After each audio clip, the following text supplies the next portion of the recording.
A billionaire, a single father. One night that neither of them saw coming. When Ethan Calloway pulled his delivery truck to the curb at 1 a.m. on a frozen January night, he wasn't looking for anything except the end of his shift. But the woman sitting alone at that abandoned bus stop, shivering in designer heels with mascara streaked down her face, stopped him cold. He had no idea she was Sophia Carter, one of the most powerful women in the country. He just saw someone who needed help. That one decision would pull them both into something neither was prepared for. Drop your city in the comments. I want to see how far this story travels. Hit like, and let's begin. The snow had been falling for 3 hours by the time Ethan Calloway turned off Meridian Avenue and headed into the industrial district. It wasn't a shortcut he liked. The roads out here were poorly maintained, the streetlights were spaced too far apart, and the whole stretch of old warehouses and shuttered factories felt like it belonged to another era, one the rest of the city had quietly agreed to forget. But his last delivery of the night was a restaurant supply order going to a kitchen on the Far East Side, and Meridian shaved 11 minutes off the route. 11 minutes mattered when you had a 6-year-old at home. He drove with the radio off. He'd turned it off around midnight, somewhere between his 8th and 9th delivery, when the talk show host started arguing about something he didn't care about, and the music felt too loud for the kind of tired he was carrying. The only sound in the cab now was the rhythm of the windshield wipers and the soft crunch of snow under his tires. His hands were dry from the cold. His lower back had been bothering him since Tuesday. He had a bruise on his left shin from where he'd clipped the corner of a loading dock at around 9 o'clock, and he hadn't had time to look at it properly. None of that was remarkable. That was just Thursday. Ethan was 32 years old, and he looked it, not in a bad way, but in the way that men who work physical jobs and sleep light start to settle into themselves earlier than most. There were lines at the corners of his eyes that hadn't been there 2 years ago. His dark hair needed a cut. He had the kind of hands that looked like they'd carried things, which they had, boxes, mostly, but also grief, and the specific kind of exhaustion that comes from doing everything alone. He was thinking about Lily when he saw her. It wasn't a thought he could even finish. Just the image of his daughter's face, the way she always looked when she was pretending to be asleep but wasn't, her eyelashes doing this subtle flutter she'd had since she was a baby, and then his headlights swept across the bus stop, and the thought dissolved. He almost kept driving. That was the honest truth of it. His foot stayed on the gas for a full 2 seconds after his brain registered what he was seeing, because his brain was tired and the rational part of it said, "Not your problem, keep moving. You have 11 more blocks and then you're done." But something didn't sit right. He couldn't explain it as anything more specific than that. Just a wrongness, a small alarm in his chest that had nothing to do with logic. He'd learned a long time ago not to argue with that alarm. It had served him well in his previous life, in conference rooms and server rooms and places where things were not what they appeared to be. It served him now. He slowed the truck, pulled over, put it in park. The woman at the bus stop didn't look up immediately. She was sitting on the bench with her arms wrapped around herself, her shoulders drawn in tight, her chin tucked down toward her chest. She wore a blazer, cream-colored, clearly expensive, absolutely wrong for 22 degrees, and heels that had no business being anywhere near snow. Her hair was dark and disheveled. One of her earrings was missing. Ethan climbed out of the cab and immediately felt the cold hit him like a wall.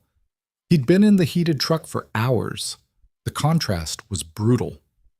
"Hey," he said, keeping his distance. He didn't want to startle her. "You okay?" She looked up, and that was when he recognized her. Not because he followed business news or read financial magazines, but because her face had been on a billboard 3 blocks from his apartment for the past 6 months. An advertisement for some investment summit. Sophia Carter, Carter Strategic Advisors, building tomorrow, today. He'd driven past it so many times it had become wallpaper. But the woman on that billboard was composed, confident, lit perfectly, looking at the camera like she owned the sky behind her. This woman had mascara dried in streaks down both cheeks. Her lips were pale from the cold. Her hands, folded in her lap, were shaking. She started, then stopped, cleared her throat. "My phone is dead. I've been trying to... There's supposed to be a bus, but I don't know if..." "There's no bus," Ethan said. "Not out here. Not at this hour. The last one through this district runs at 10:30. She stared at him for a moment. Something moved across her face. Frustration, maybe, or the specific exhaustion of someone who had been holding themselves together for too long and was very close to the edge of not being able to anymore. "Right," she said quietly. "Of course." Ethan looked up and down the street, empty in both directions. The snow was picking up again, the flakes getting heavier, the kind that stuck to everything. He unzipped his jacket. "Here." He held it out toward her. She looked at the jacket, then at him. There was a wariness in her eyes that he understood. A woman alone at 1 a.m. in an industrial district, strange man appearing out of nowhere. That wariness was smart. He didn't take it personally. "I've got a heater in the truck," he said. I'm just making a delivery. I live about 10 minutes from here. You're welcome to call someone from my phone, or I can drive you somewhere. Up to you." She looked at him for another long moment. "You don't know who I am," she said. It wasn't a question. It came out almost like she was checking. "I know your face," he said. "Billboard on Garrison Street. Carter something. Carter Strategic Advisors." A pause. "I'm Sophia. Ethan."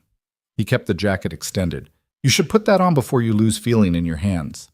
She reached out and took it. The jacket swallowed her. She was taller than average, but Ethan had broad shoulders, and the thing hung off her like she'd borrowed it from someone twice her size. She pulled it around herself anyway, and some of the shaking in her hands slowed. He gave her his phone while she got into the passenger seat of the truck. She tried 3 numbers. The first 2 rang out. The third went straight to voicemail. A man's voice. Professional. Calm. "You've reached the office of Richard Sloan, head of security at Carter Strategic Advisors. I'm unavailable at the moment." She hung up. Tried again. Same result. She sat there holding the phone with both hands, and Ethan watched her face do something complicated. A kind of internal calculation, pieces clicking into place in a way that clearly didn't add up to anything good. "Where do you need to go?" he asked.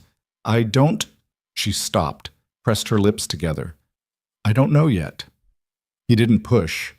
He'd learned that sometimes people needed a minute to figure out what they were actually dealing with before they could answer a question like that. "I still have 1 delivery to finish," he said. "About 4 minutes from here. After that, I'm headed home. You're welcome to figure things out from there, or I can drop you wherever." She nodded, stared out the windshield. "Thank you," she said. The words were quiet and seemed like they cost her something. The last delivery took 6 minutes, not 4. The loading dock was icy, and he had to move slower than usual with the dolly. When he got back in the truck, Sophia hadn't moved.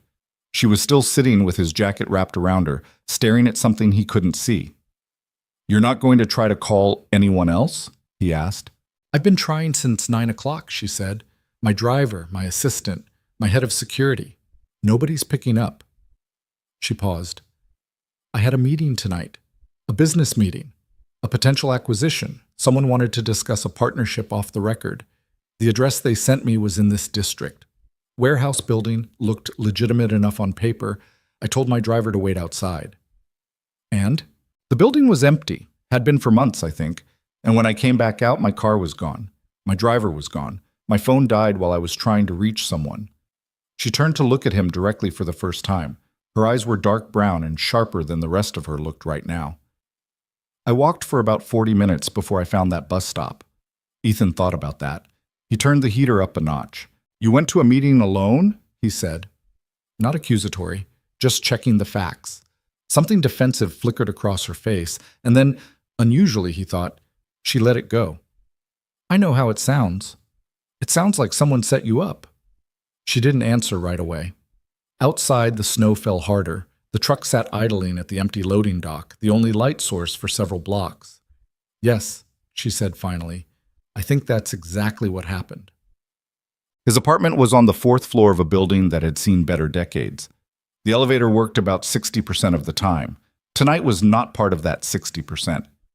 They took the stairs, and Ethan carried his delivery bag and tried not to limp too obviously because his shin was throbbing again. The hallway on his floor smelled like someone had made soup, something with garlic and onions.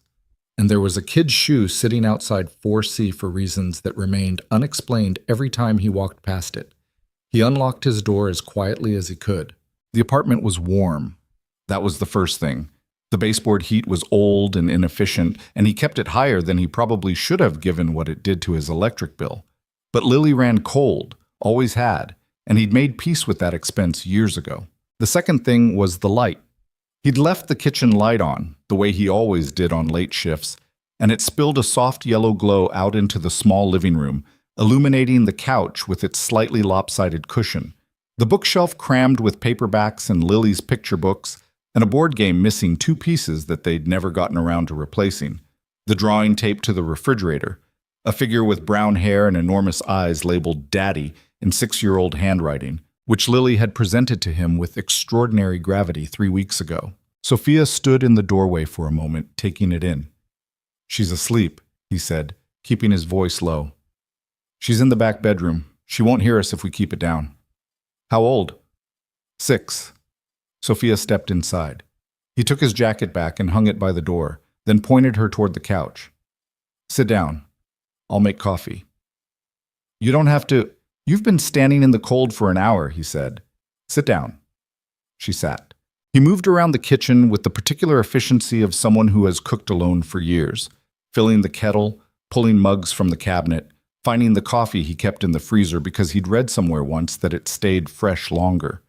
He was aware of her watching him, which was strange, but he didn't let it make him self-conscious. "Do you have a laptop?" she asked. "Yeah." "Could I need to get online, check some things." He brought it out from the shelf beside the TV and set it on the coffee table in front of her. While she logged into whatever she needed to log into, he finished making the coffee. He set her mug on the table beside the laptop without interrupting her. She didn't look up. She was moving fast now, typing, clicking, her jaw set, that sharpness back in her eyes. He sat in the chair across from her with his own mug and waited. It took her about 20 minutes to start talking, not because she was being cagey. He got the sense she was someone who processed things internally before she could articulate them, which he understood. He was the same way. She was reading things on the screen, cross-referencing, her lips occasionally moving slightly like she was doing math in her head. Then she looked up. "I need to tell you something," she said, "and I need you to understand that I am not prone to paranoia. I didn't get where I am by seeing conspiracies that aren't there." "Okay," he said. "I think tonight was deliberate. I think the meeting, the address, the driver, I think all of it was designed to get me out of the way." Ethan set down his mug. "Out of the way for what?" "There's a board meeting tomorrow morning, 8:30. She turned the laptop to show him what she'd been looking at, a company email thread, dates, names. "There's a provision in our company bylaws. If the CEO fails to appear at a scheduled board meeting without prior written notice filed at least 72 hours in advance, the CFO can call for an emergency succession vote. And you didn't file notice." "I didn't know I needed to. I didn't know about the meeting until 4 days ago, which is..." She stopped, looked back at the screen. "Which is interesting because the meeting was apparently scheduled 6 weeks ago." Ethan leaned forward. Despite everything, the late hour, the throbbing shin, the fog of a 12-hour shift, something was sharpening in him, an old reflex, the part of his brain that used to spend its days looking at systems and finding the places where they didn't hold. "Show me the original scheduling notice," he said. She clicked. He stood up, crossed to the couch, and looked over her shoulder. The email had been sent to all board members 6 weeks prior. Every name on the distribution list was there, except Sophia's. "Who has administrative access to your company's email server?" he asked. "That would go through our IT infrastructure team, which reports to..." She stopped. Her expression shifted, something cold moving in behind her eyes. "To Marcus. Marcus Webb, my CFO." She was quiet for a moment. "He's been with the company for 4 years. I trusted him with..." She stopped again. Ethan straightened up, went back to his chair, picked up his mug. "Tell me about Marcus Webb," he said. "Bet." She talked for 2 hours. He listened the way he used to listen in threat assessment meetings, not interrupting, keeping his face neutral, filing things into categories. Confirmed, probable, possible, doesn't fit yet. Occasionally he asked a question, short ones, specific ones. She answered them and then kept going, and he got the sense that she hadn't talked to anyone like this in a long time, not openly, not without the filter of professional caution that powerful people wear like a second skin. Marcus Webb had joined Carter's Strategic Advisors 4 years ago, headhunted from a rival firm with an impressive resume and even more impressive references. Sophia had liked him immediately. He was precise, thorough, slightly humorless in a way she'd found reassuring because it meant he wasn't playing politics. He'd moved up fast. CFO within 18 months. He changed recently, she said. She was holding her coffee mug with both hands, her legs tucked under her on the couch. The designer blazer was draped over the armrest. She'd borrowed a hoodie that Ethan had left on the back of the chair. It was dark gray with a university logo on it, and it also swallowed her, but she seemed more comfortable. Less like a photograph of someone and more like an actual person. How recently? Ethan asked. Maybe 6 months. He started being, quieter in meetings, missing things he wouldn't normally miss.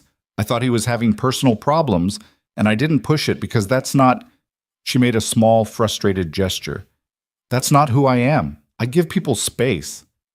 Did anything change in the company around that time? She thought about it. We had a major acquisition fall through, a tech firm I'd been pursuing for almost 2 years. The deal collapsed at the last minute. Regulatory issues, officially, but Marcus had been the one managing the due diligence. And unofficially? She looked at him. Unofficially, I always wondered if someone on the other side got a better offer. Ethan nodded slowly. Walk me through the company's structure. Who reports to Marcus? Who has access to what systems? Why? Because if I'm right about how this was done, the access trail is still there. People who build these kinds of traps, they're usually very good at the big picture and not quite as careful about the small things. The timestamps, the metadata, the access logs that aren't covered by the cleanup. Sophia studied him. You know a lot about corporate infrastructure for a delivery driver, she said. It wasn't unfriendly, just observational. I wasn't always a delivery driver. A beat. What were you? He looked toward the hallway where Lily slept. Systems engineer. I worked in corporate security consulting for about 6 years. Infrastructure vulnerability assessment mostly. Finding the holes in systems before the wrong people did. What happened? He was quiet for a moment. The answer to that question was the whole shape of his life. And it wasn't a thing he explained easily or often. My wife died, he said. Lily was too. I couldn't... He stopped. Started again. The kind of work I was doing required a kind of focus I couldn't maintain anymore, not and be present for her. So I made a choice. Sophia held his gaze. She didn't say she was sorry, which he appreciated. He'd gotten tired, years ago, of that particular reflexive phrase, the way people offered it without knowing what to do with it. She just nodded once, like she was taking the information seriously. Okay, she said quietly. Then let me walk you through the structure. Outside, the snow kept falling. Lily slept in the back bedroom. Ethan had checked on her once, around 2 a.m., opening her door just far enough to see the small shape of her under the blankets, the nightlight casting its soft orange glow over her stuffed rabbit and her stack of library books, and the glow-in-the-dark stars on the ceiling he'd put up last spring. She was fine. She was completely, peacefully fine, and that fact, as it always did, settled something in his chest that nothing else could settle. He closed the door gently and went back to the kitchen table. By 2:30, they'd moved from the couch to the table, and the coffee mugs had been replaced with water glasses, and Ethan had pulled out a legal pad and was writing things down in the cramped shorthand he'd developed years ago. Initials, arrows, question marks, the occasional box drawn around something significant. He had 3 columns. The first column was known. Sophia had been lured to a fake address. Her driver had been redirected. By whom was still unclear, but the fact that he hadn't reached out or been reachable since suggested either threat or inducement. Her head of security, Richard Sloan, had failed to answer multiple calls. The board meeting was scheduled for 8:30 a.m. The bylaws provision existed. The second column was probable. Marcus Webb had orchestrated the email blackout. Sophia's name removed from the distribution list, a deletion simple enough to execute for anyone with server access. The acquisition deal that collapsed 18 months ago was somehow connected. At least 2 board members were likely involved because someone had to have been willing to vote for a succession motion the moment it was called. The third column was unknown. Who else? What was the endgame? a hostile takeover, a buyout, selling assets to a third party. And most importantly, how much of the company's internal communication system had been compromised, and for how long. If Marcus has been in the system for 6 months, Ethan said, tapping his pen against the legal pad, he's had time to be thorough. But thorough people leave thorough trails. They can't help it. You can delete the surface records, but you can't delete the logs that track who accessed the system to delete the surface records. Not without a very specific kind of elevated access. Does he have that access? Does your IT infrastructure run on a proprietary system or third party? Third party, CloudFrame. Ethan stopped writing, looked up. CloudFrame, he said. Yes, is that... I did a vulnerability audit for CloudFrame 7 years ago, he said. I know how their logging architecture works. If Marcus used company credentials to access and modify the email server, there will be a secondary log that he probably doesn't know exists. He paused. There's a redundancy layer that was added in a security update about 5 years ago. Most system admins don't know it's there because it was buried in a patch note that nobody read. Sophia stared at him. You're serious, she said. I'm serious. And you can access that log? Not remotely. I'd need to be on site, on an internal network terminal with the right credentials. He looked at her. Can you get me into your building before 8:30 a.m.? She stopped. My access card was in my bag. My bag was in the car, which is gone. Do you have anyone inside the building you trust completely? Not someone who reports to Marcus. Not someone who's been recently promoted or given expanded responsibilities. Someone who's been there a long time and has stayed quiet. She thought for a long time. Eleanor Park, she said finally. My general counsel. She's been with the company since the beginning. I can't imagine she's involved. She doesn't play those games. Can you reach her? From your phone, if she picks up. He slid it across the table. Eleanor Park picked up on the third ring, which meant she was either awake already or slept with her phone on her chest. Given what Sophia told her in the next 4 minutes, the second option seemed more likely. The kind of person who couldn't fully turn off. The call was short and direct. Sophia explained enough for Eleanor to understand the situation without going into the full scope of what they'd uncovered. Eleanor's voice on the other end was controlled, but Ethan, sitting close enough to hear, caught the sharp intake of breath at certain points, the fractional pause before she answered certain questions. She was putting pieces together herself. That was good. It meant she was smart, and it meant she hadn't known. Service entrance, Eleanor said. Loading bay on the north side of the building. I'll meet you there at 6. Bring your friend. The call ended. Sophia set the phone down and pressed her palms flat against the table. She was quiet for a moment. She didn't sound surprised, she said. Not accusing, just noting.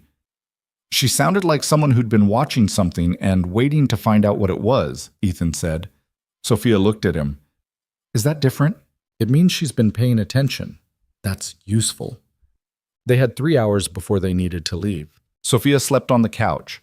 Ethan put a blanket over her, and she was asleep within 15 minutes, which told him how exhausted she actually was behind the composure she'd been maintaining all night.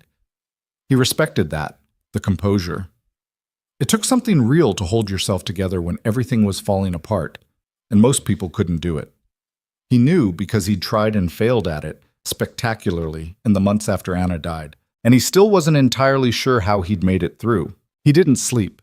He sat at the kitchen table with the legal pad and went back over everything, looking for the gaps, the places where the story had soft spots, the details that didn't quite fit. He did this for an hour and a half and came up with 4 questions he couldn't yet answer, which he circled and labeled with question marks. At 4:45, Lily appeared in the kitchen doorway. She was wearing her pajamas, the ones with the small orange foxes on them, and her hair was doing the specific thing it did overnight, where half of it seemed to have developed its own agenda. She was holding her stuffed rabbit by one ear. She looked at him with the serious, slightly puzzled expression she wore when she woke up, and the world wasn't quite making sense yet. "Daddy?" she said. "Why are you up?" "I have an early errand," he said. "Come here." She patted across the linoleum and climbed into his lap with the complete physical confidence of a child who has always known they are welcome. He held her with one arm and didn't say anything, just let her be half asleep against his shoulder. and outside the window the snow had finally, quietly, stopped falling. After a moment she lifted her head and looked toward the living room. "Who is that?" "A friend. She needed somewhere to stay tonight." Lily considered this with the gravity she applied to most things. "Is she cold?" "She was. She's better now." "Okay." She put her head back down. Then, 2 minutes later, as she was drifting back toward sleep, "Daddy?" "Yeah." "Don't forget to eat breakfast." "I won't. You always forget." "I know." She was asleep again in his arms, and the kitchen was quiet. And somewhere in the living room, Sophia Carter was breathing slowly, under a secondhand blanket, in an apartment that smelled like crayon wax and coffee. And Ethan sat there with his daughter and his legal pad and his 4 unanswered questions, and thought about what the morning was going to cost. Imam. He woke Sophia at 5:30. She came awake quickly, not the way people do when they sleep deeply and safely, but the way people do when they've trained themselves never to fully let go. She sat up, remembered where she was, and ran a hand through her hair. "Any update?" she asked, like they'd been mid-conversation. "Nothing new," he said, "but I need to tell you something before we go." She waited. "What we're doing this morning was going into the building, accessing the server logs. If Marcus has been as careful as I think he has, he'll have people watching. Not physically, probably, but the moment someone logs into that CloudFrame secondary layer, there will be a flag on his monitoring system. We'll have a window of maybe 15 minutes before he knows someone's been in there." 15 minutes. Maybe less. She absorbed this. What happens when he knows? He moves the timeline up. He doesn't wait for the board meeting to start. He makes calls. He calls in whatever leverage he has on the board members who are with him. He tries to create a done deal before you can get into that room. He paused. "So we need to be fast, and we need to have what we need before that window closes." She nodded slowly. "What do you need from me?" "Your memory," he said. "I'm going to need you to recall every system access credential you ever gave Marcus. Every time you CC'd him on something sensitive. Every admin level permission he has that you personally approved." "I remember most of it." "Good." He stood up, picked up the legal pad. "There's one more thing," he said. "What?" "When this is over, if it goes the way I think it can go, the people in that boardroom are going to want to know how you got the information. Some of them are going to ask about me." She looked at him steadily. "What do you want me to say?" "Nothing," he said. "Say a systems consultant assisted you. Leave out the rest." A pause. "Why?" He thought about Lily, still asleep in the back bedroom, about the life he'd built here, small and functional and exactly what it needed to be. "Because I'm a delivery driver," he said simply. "That's what I need to be right now." Sophia studied him for a long moment, and something in her expression shifted, not softening exactly, but adjusting, recalibrating to include something she hadn't accounted for before. "Okay," she said quietly. "Whatever you need." At 5:55 a.m., Ethan Calloway picked up his jacket from by the door, the same jacket he'd given a stranger at a frozen bus stop 4 hours earlier, and told his neighbor, Mrs. Okafor, that Lily would be up around 7 and the cereal was in the second cabinet, and then he and Sophia Carter walked down 4 flights of stairs and out into the gray pre-dawn streets. The snow had stopped. The world was very still. His truck sat at the curb, the windshield glazed with ice, and the city was quiet around them in the way it only ever is in that particular hour. Not the quiet of something resting, but the quiet of something holding its breath. He started the engine and let it warm up. "You ready?" he asked. Sophia was looking straight ahead through the iced windshield, at the empty street, at the pale light starting to come up on the far edge of the horizon. "I've been building that company for 8 years, she said.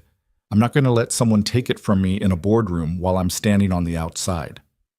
It wasn't a pep talk. It wasn't even particularly dramatic the way she said it. It was just the plain, flat truth of someone who had made up their mind.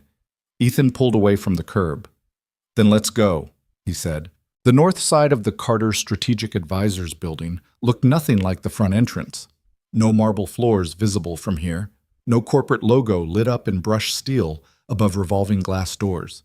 Just a loading bay with a yellow striped curb, a heavy metal door with a keypad beside it, and a security camera mounted at an angle that covered the approach from the street. Ethan noticed the camera before he got out of the truck. He didn't point it out. He just adjusted where he parked, far enough left that they'd be approaching from a slight blind angle, and killed the headlights 30 seconds before he pulled in.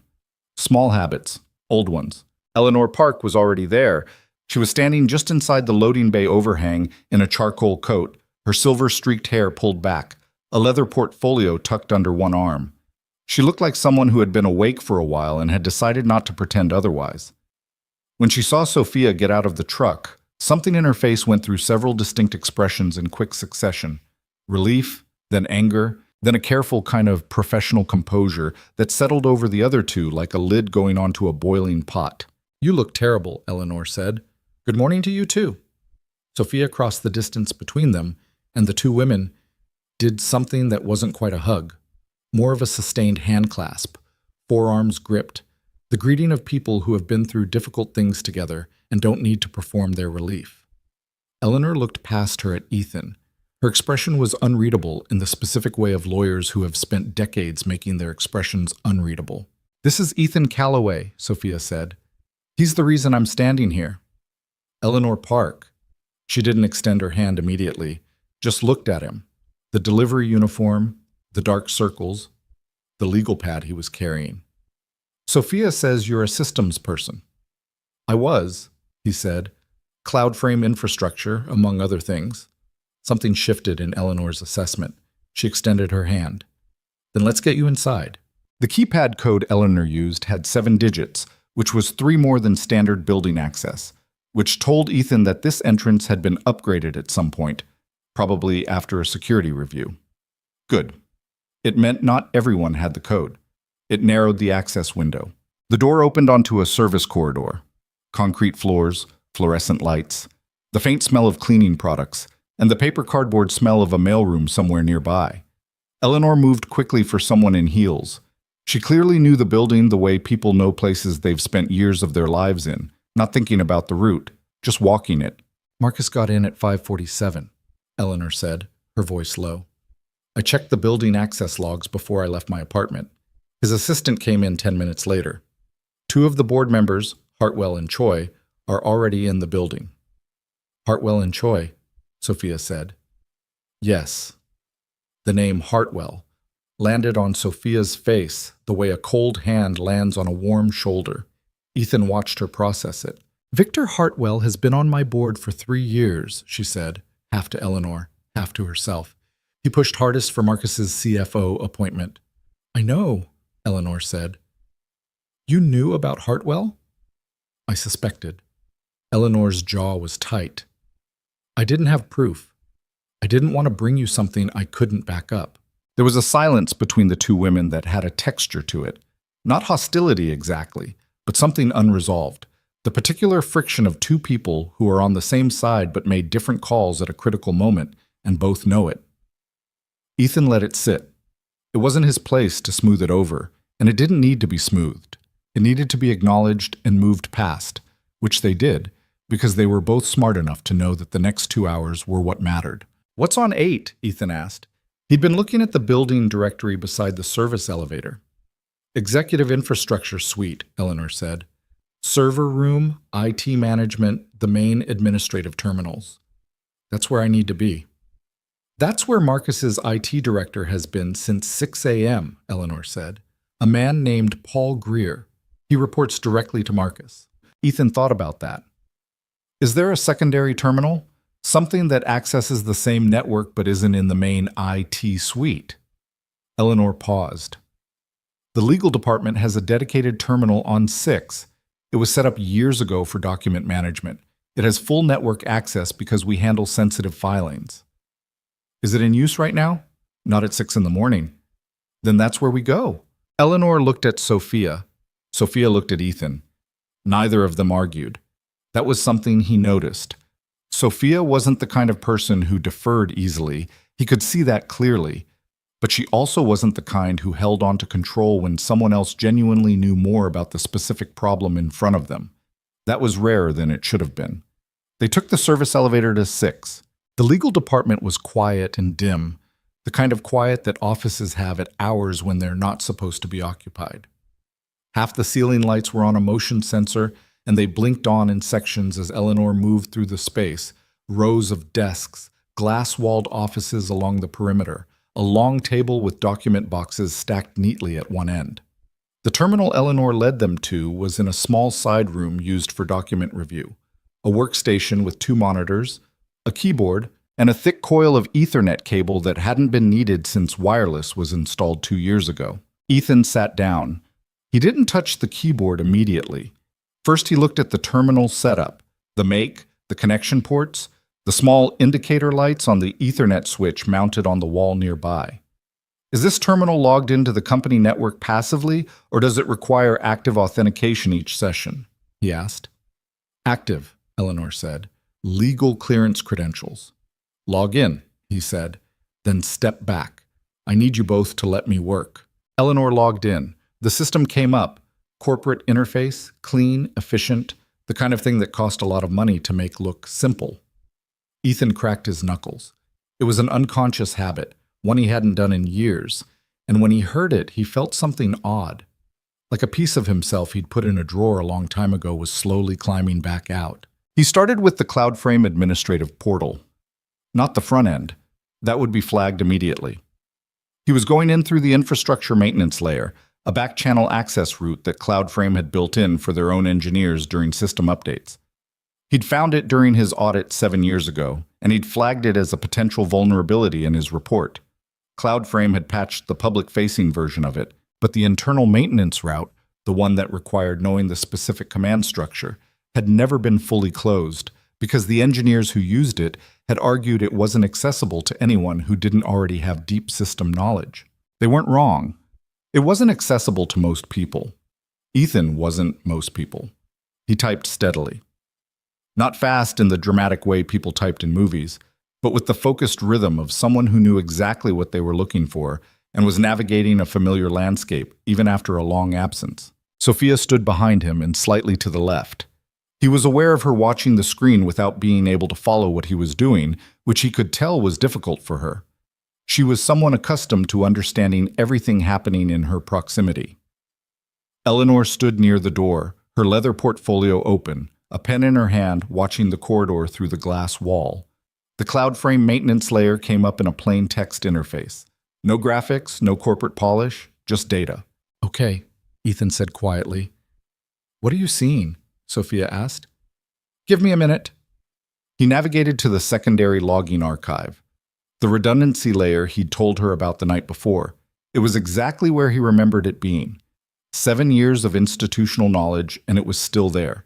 Because systems built by engineers tend to stay the way they're built unless someone with a specific reason and specific knowledge goes looking. Marcus Webb had not gone looking. Or if he hadn't known what he was looking at. The logs were intact. Ethan started pulling records. His eyes moved quickly across the lines of data. Timestamps, user IDs, action types, system flags. He was looking for access events on the company email server over the past 6 weeks, specifically any modifications to distribution list configurations. He found the first one at 5:23 a.m. on a Tuesday, 7 weeks ago. A user ID he didn't recognize, not a name, just an alphanumeric string, had accessed the executive email distribution configuration and modified the list labeled board-exec-all. He pulled the user ID record. The string mapped to a service account. Service accounts were administrative tools. They didn't belong to individuals, technically, but they were created and managed by someone, and that someone left their own access fingerprint on the creation record. Ethan traced it back.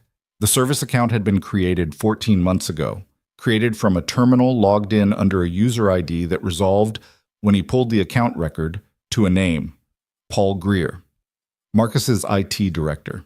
Ethan stared at the screen for a moment. Then he pulled Greer's full access history for the past 14 months. It was extensive, systematic, the kind of access pattern that looks like normal administrative activity at first glance, routine maintenance, configuration updates, server checks, until you laid it against a timeline and started noticing what happened immediately before and after each access event. Before, a major board decision, a sensitive financial filing, a personnel review. After, a communication gap, a missing record, a modified distribution list. Greer had been in the system consistently and carefully, and he'd been doing it long enough that the pattern had become invisible through repetition. You didn't notice the individual moves, you noticed the shape they made over time, and only if you were looking at the whole picture at once. "I've got Greer," Ethan said. "Paul Greer works for Marcus," Sophia said immediately. "I know, but Greer is the instrument. I need the instruction. I need a direct communication thread connecting Marcus to the specific action of removing you from that board meeting distribution list." He kept scrolling. "Because without that, a smart lawyer can argue Greer was acting on his own, and Marcus had no knowledge." Eleanor spoke from the doorway without looking away from the corridor. "They would make that argument. I figured." He kept working. "So I need the instruction." The problem was that direct communication was the thing that people who planned these things protected most carefully. Marcus Webb was not careless.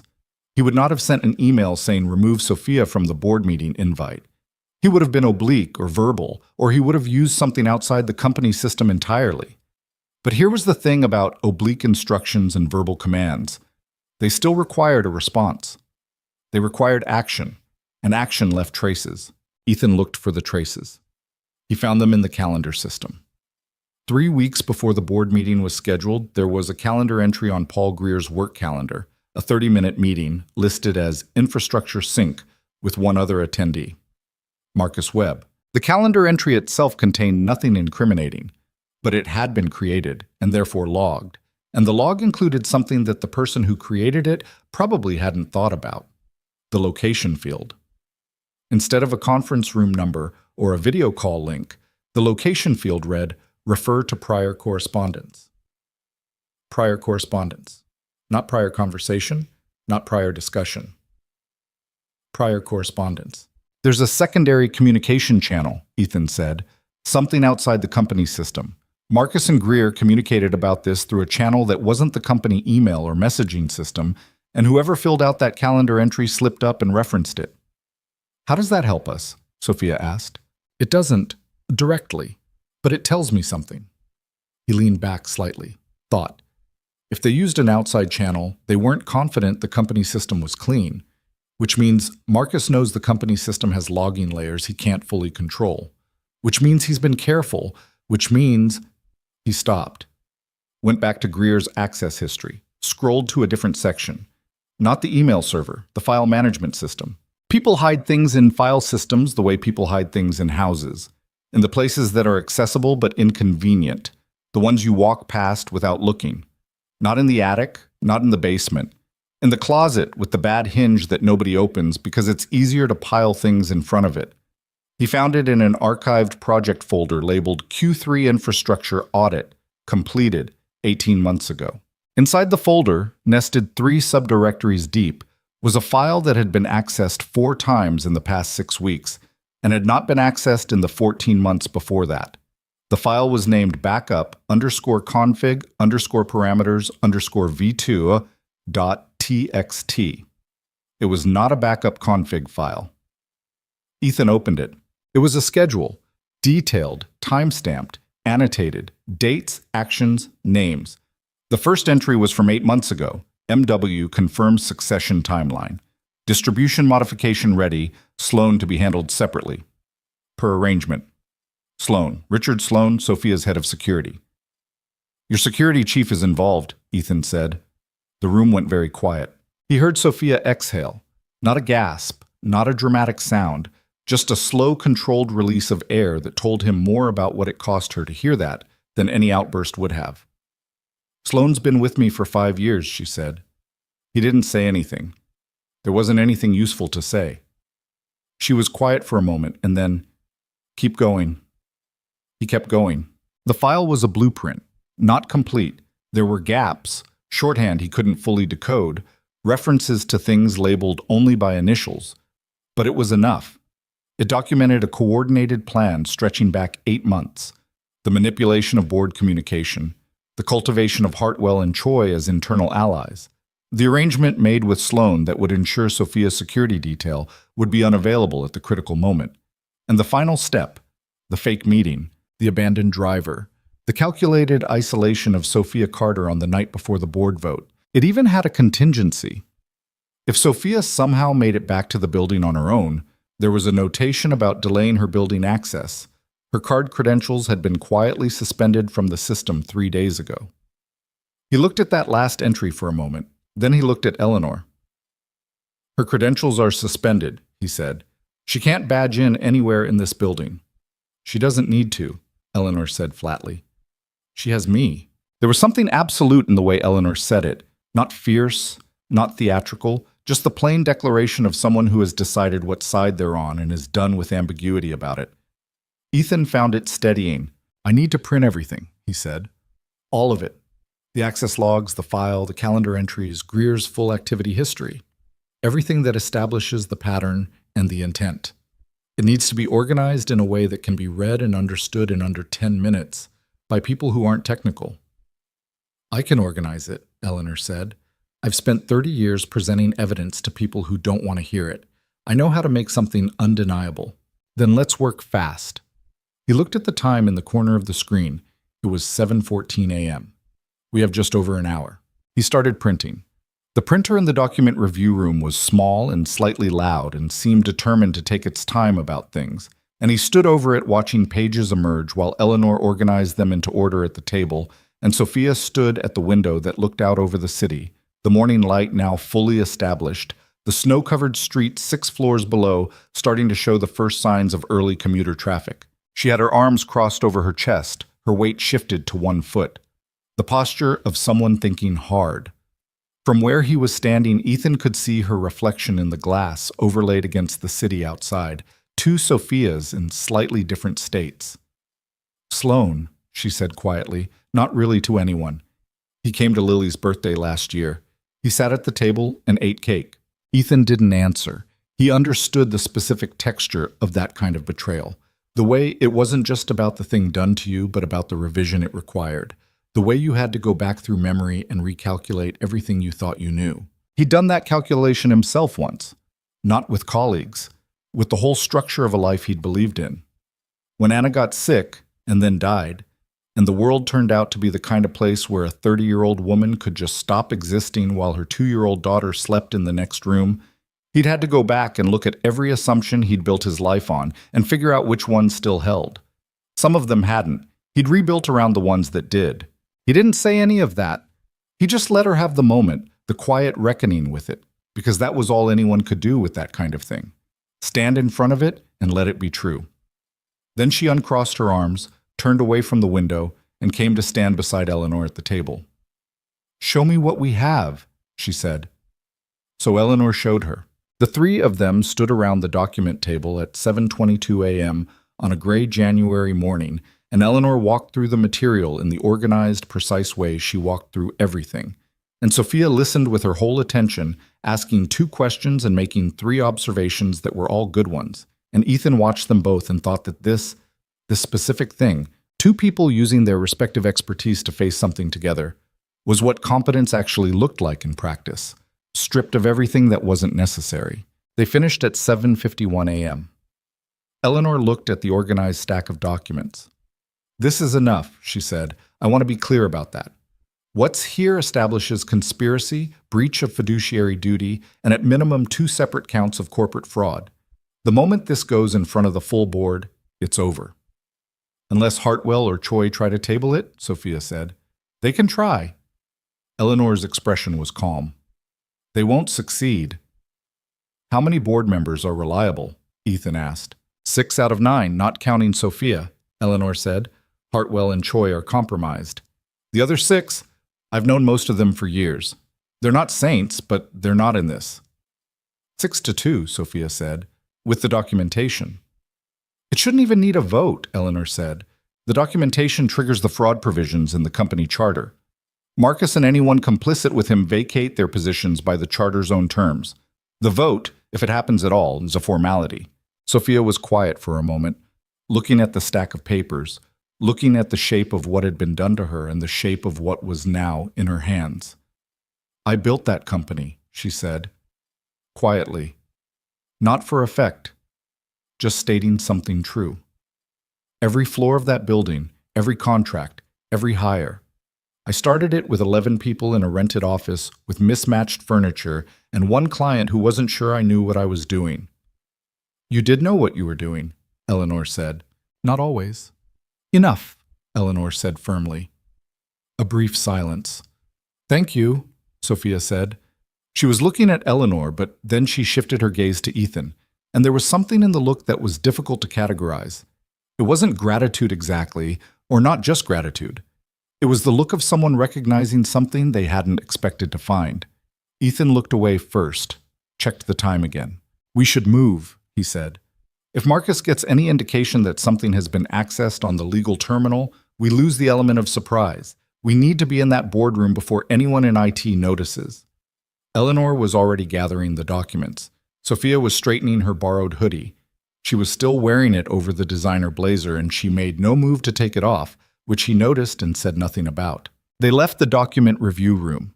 The motion sensor lights blinked on ahead of them as they moved through the legal department, and Ethan picked up his legal pad from the workstation, the pages covered in his cramped shorthand, 4 circled questions that now all had answers. In the elevator going up to the executive floor, the 3 of them stood in silence. Eleanor was reviewing her own notes. Sophia was looking straight ahead at the elevator doors. Ethan was watching the floor numbers climb. At the 7th floor, the elevator paused. The doors opened. Paul Greer was standing in the corridor, waiting for it. He was a thin man, mid-40s, with the specific look of someone whose job requires him to be in places without announcing himself. Quiet clothing, no-nonsense shoes, a tablet computer tucked under his arm. He looked at the 3 of them in the elevator, and a very rapid set of calculations moved across his face. Then his eyes landed on Sophia. The color drained out of him. Not performance, genuine. The visceral physical response of someone who has built a careful plan around an assumption and is standing in the moment of finding out the assumption was wrong. Ms. Carter, he said. His voice was controlled but only barely. Paul, Sophia said. Her voice was entirely controlled. There was a silence that lasted approximately 3 seconds and felt much longer. Ethan stepped forward slightly, not toward Greer, just shifting his weight, positioning. Not threatening, just present. Greer's eyes moved to him, then to Eleanor, then back to Sophia. I should, he started. You should stay in your office, Eleanor said, until you hear from HR, which will be very soon. She held the door open button and looked at him steadily. I'd strongly recommend you not use your phone in the meantime. Not your work phone, and not your personal phone. A beat. Greer's hand holding the tablet tightened slightly. I don't know what you think you... Paul, Sophia said it simply. No heat, no accusation. Just his name, in the flat tone of someone who already holds every card and doesn't need to show them. Go to your office. He went. The elevator doors closed. In the reflection of the polished metal doors, Ethan could see Sophia's face. She wasn't triumphant. She wasn't relieved. She looked like what she was. A person who had been awake all night dealing with something ugly and was still in the middle of dealing with it, with everything that was coming next still ahead of her. He's going to call Marcus, she said. Yes, Ethan said. How long do we have? He looked at the floor numbers. They were passing 8, 9, heading for the executive floor. About 3 minutes, he said. Maybe 4. Eleanor straightened her portfolio. Then we walk in fast, she said. Don't stop at the assistant's desk. Don't acknowledge anyone who tries to intercept you. Sophia, you walk directly to your seat at the head of the table and you sit down. Once you're in that seat, you are the CEO of this company, and the room knows it. Sophia nodded once. The elevator reached the executive floor. The doors opened. The corridor was carpeted and quiet.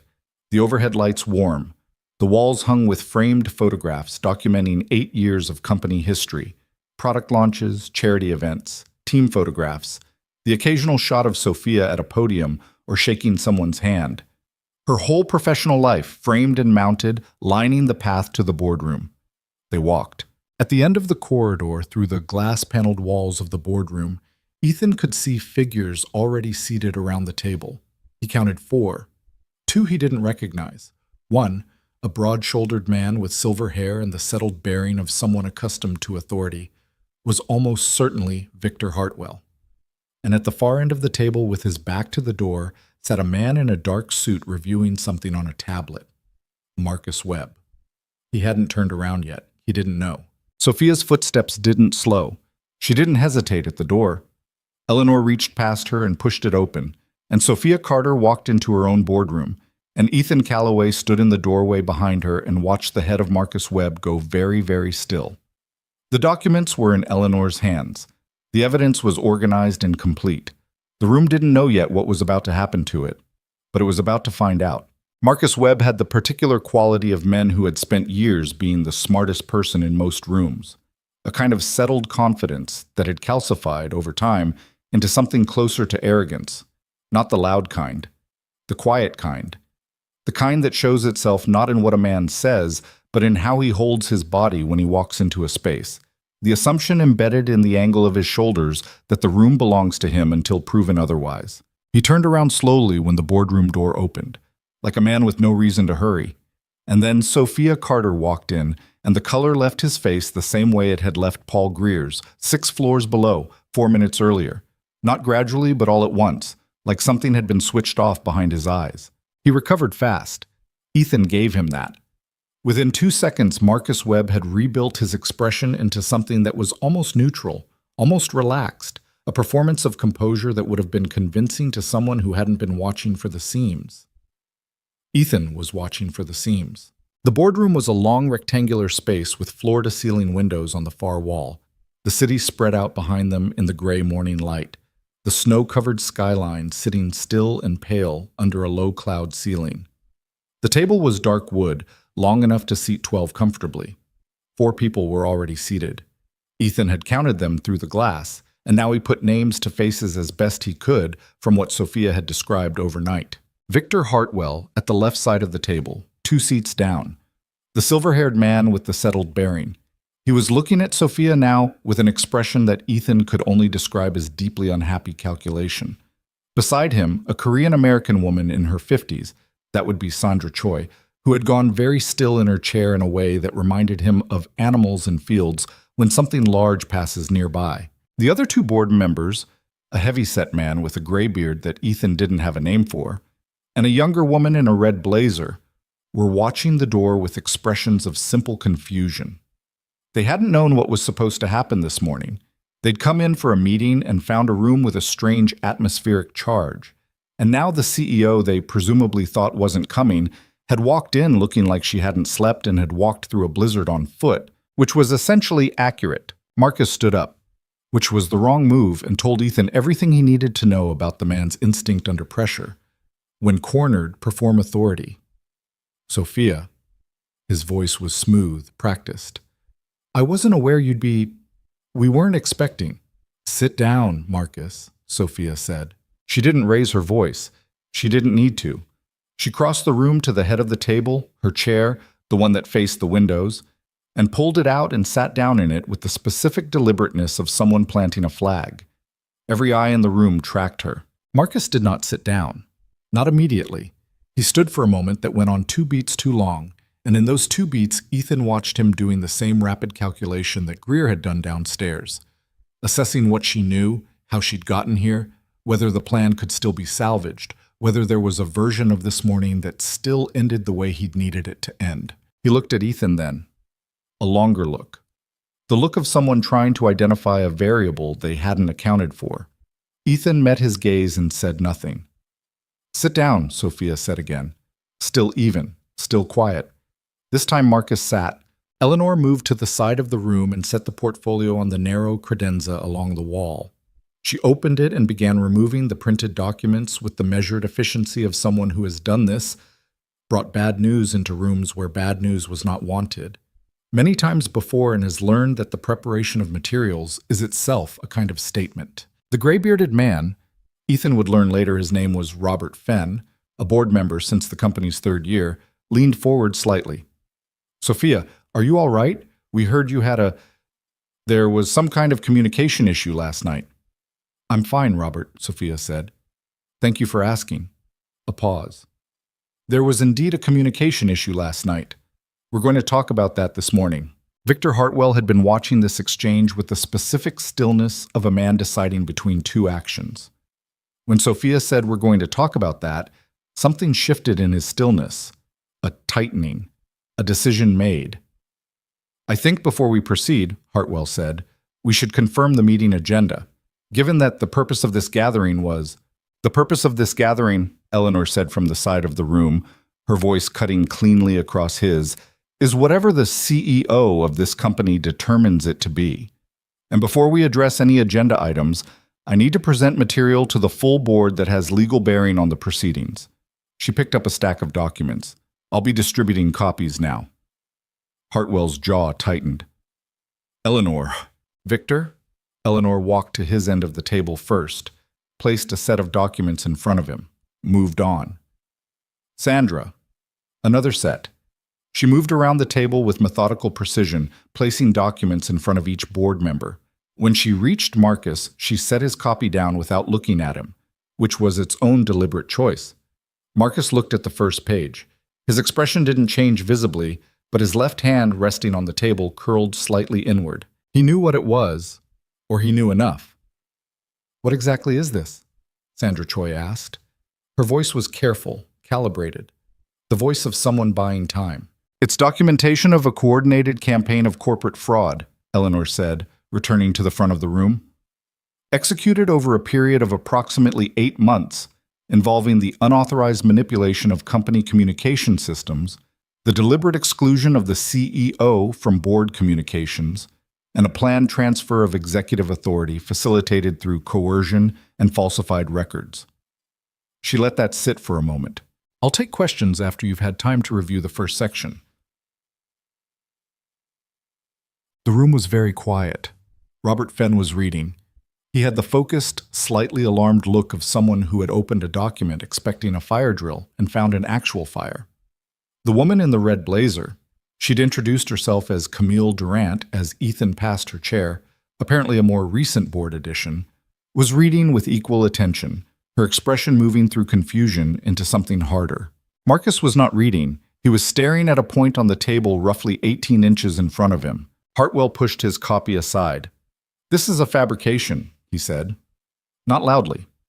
With the flat certainty of a man who has decided that certainty is his best remaining option. "Sophia, I don't know what this is or where it came from, but if you're suggesting that I have had any involvement in whatever this purports to document, then I am telling you directly and unambiguously that you are wrong, and I will be consulting my personal attorney before this meeting proceeds further." "That's your right," Sophia said. She was looking at him with an expression that was not angry. It was something Ethan found harder to name, the look of someone who has passed the point of feeling the thing, who has processed enough of it in the dark hours of the night that what's left is something colder and more purposeful. "You should know that the original logs are preserved and have already been transmitted to an external counsel not affiliated with this company. Any attempt to access or modify the CloudFrame server infrastructure from this point forward will be flagged in real time." Hartwell looked at her, then at Eleanor, then at the document in front of him that he'd pushed aside. He pulled it back. "I want to say something," Marcus said. Everyone looked at him. He had been quiet since he sat down. Not the quiet of a man gathering himself for a defense, Ethan thought, but the quiet of a man arriving at an understanding. Marcus Webb was not stupid. He had built a complex, methodical plan over 8 months, and whatever else you could say about him, the plan had been intelligent. It had understood the systems it was working within. It had anticipated most contingencies. It had not anticipated Ethan Callaway. "I want to say," Marcus said, "that whatever you think you found, and I'm not conceding that these documents say what you're claiming they say, there are aspects of this company's situation that you don't fully understand. The acquisition that failed 18 months ago, the exposure it created, the pressure that certain parties have been under since then." He looked at Sophia directly for the first time since she'd walked in. "Some of what has happened in the past 8 months happened because this company was in a more precarious position than you knew, Sophia, because the people who knew chose to manage it without involving you because they believed—" "Stop." Sophia's voice was still quiet. "Marcus, stop." He stopped. "You're going to tell me this was for the good of the company," she said. You're going to tell me I didn't understand the whole picture, or that I would have made the wrong decisions if I'd known, or that the people who trusted you to act in the company's interest had no choice but to go around me. She paused. Is that where this is going? A beat.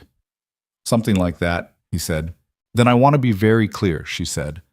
I started this company.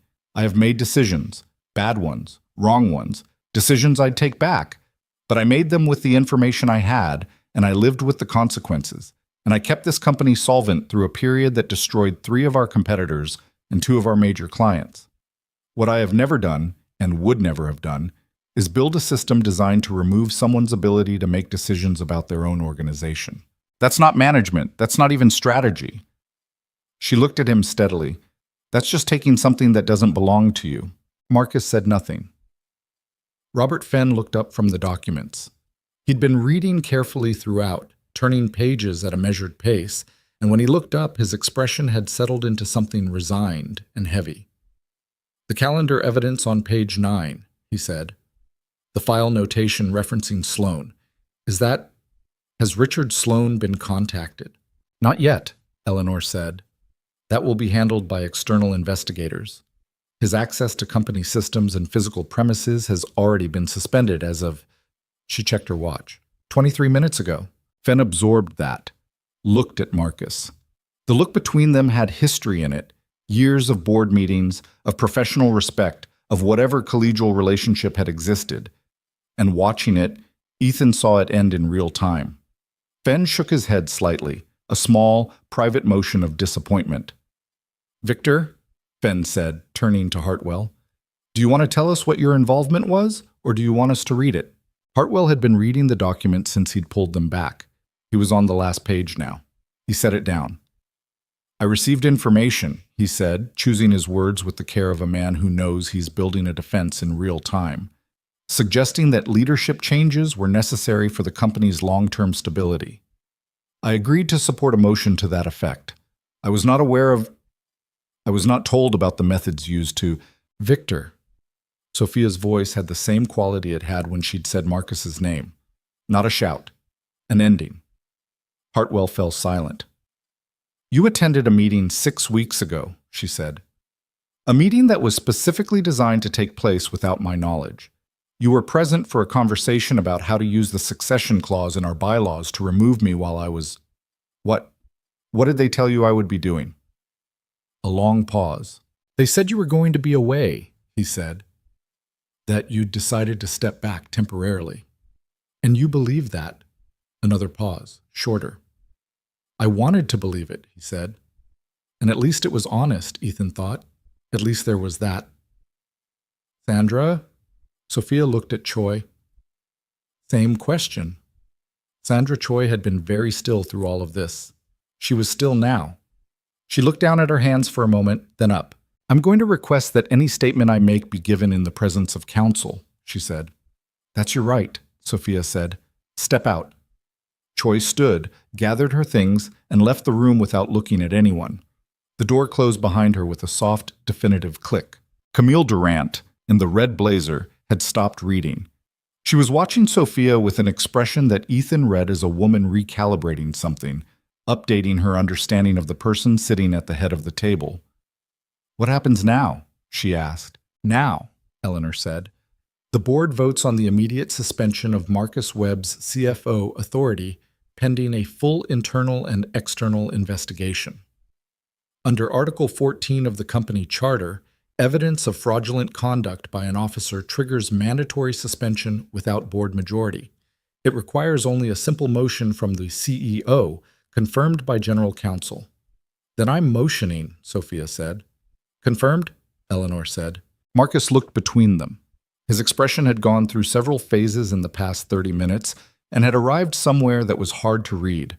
Not defeated, not yet, but standing at the edge of it, like a man looking over a cliff and understanding for the first time that the fall was real. You can't seriously think, he started. Your access to company systems has already been suspended, Eleanor said. The same applies to Paul Greer's credentials. Building security has been notified. There's an HR representative waiting outside this room who will walk you through the formal process. She looked at him directly. You're welcome to disagree with these proceedings through whatever legal channels you choose. I'd encourage you to speak to an attorney before you do anything else." Marcus stood slowly. He straightened his jacket.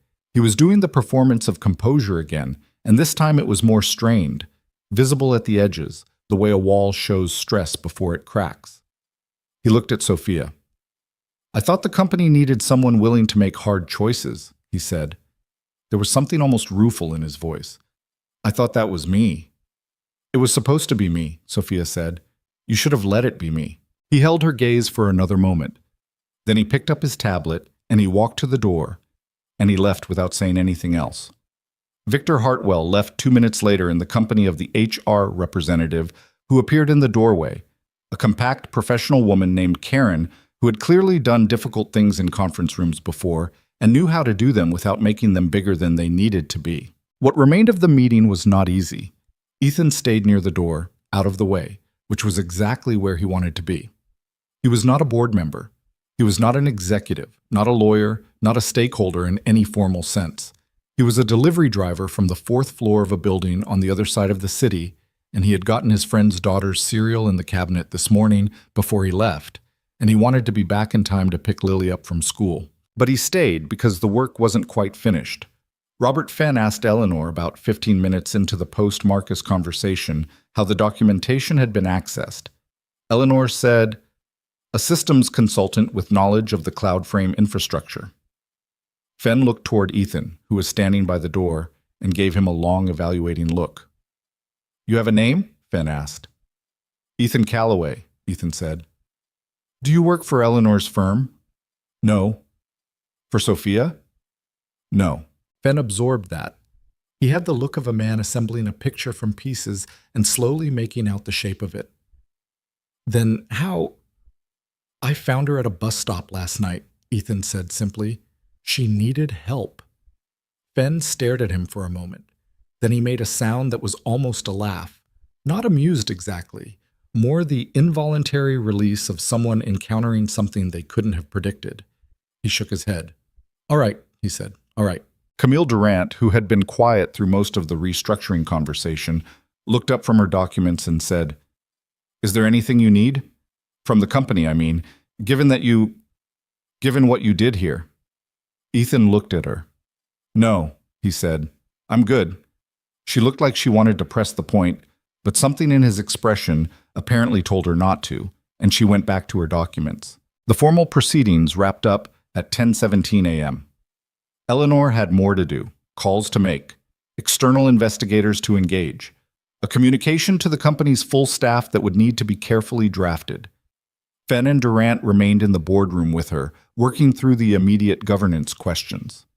Sophia had excused herself 10 minutes before the close, saying she had calls to return, and nobody questioned it, because she was the CEO and she'd just reclaimed her company from the people who'd tried to take it, and she didn't need to explain where she was going.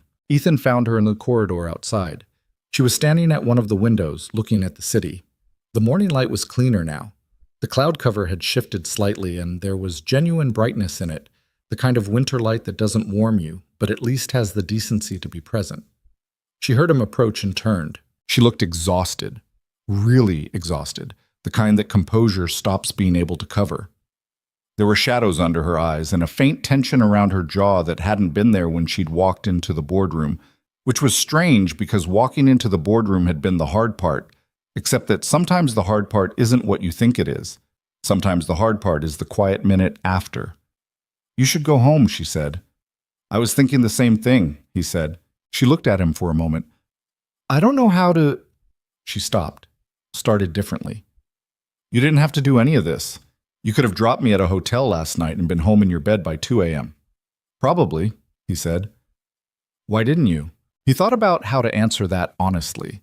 Not the version that sounds good in retrospect, but the actual reason, which was less elegant. "It didn't feel like the right thing to leave," he said. "I don't know how to explain it better than that.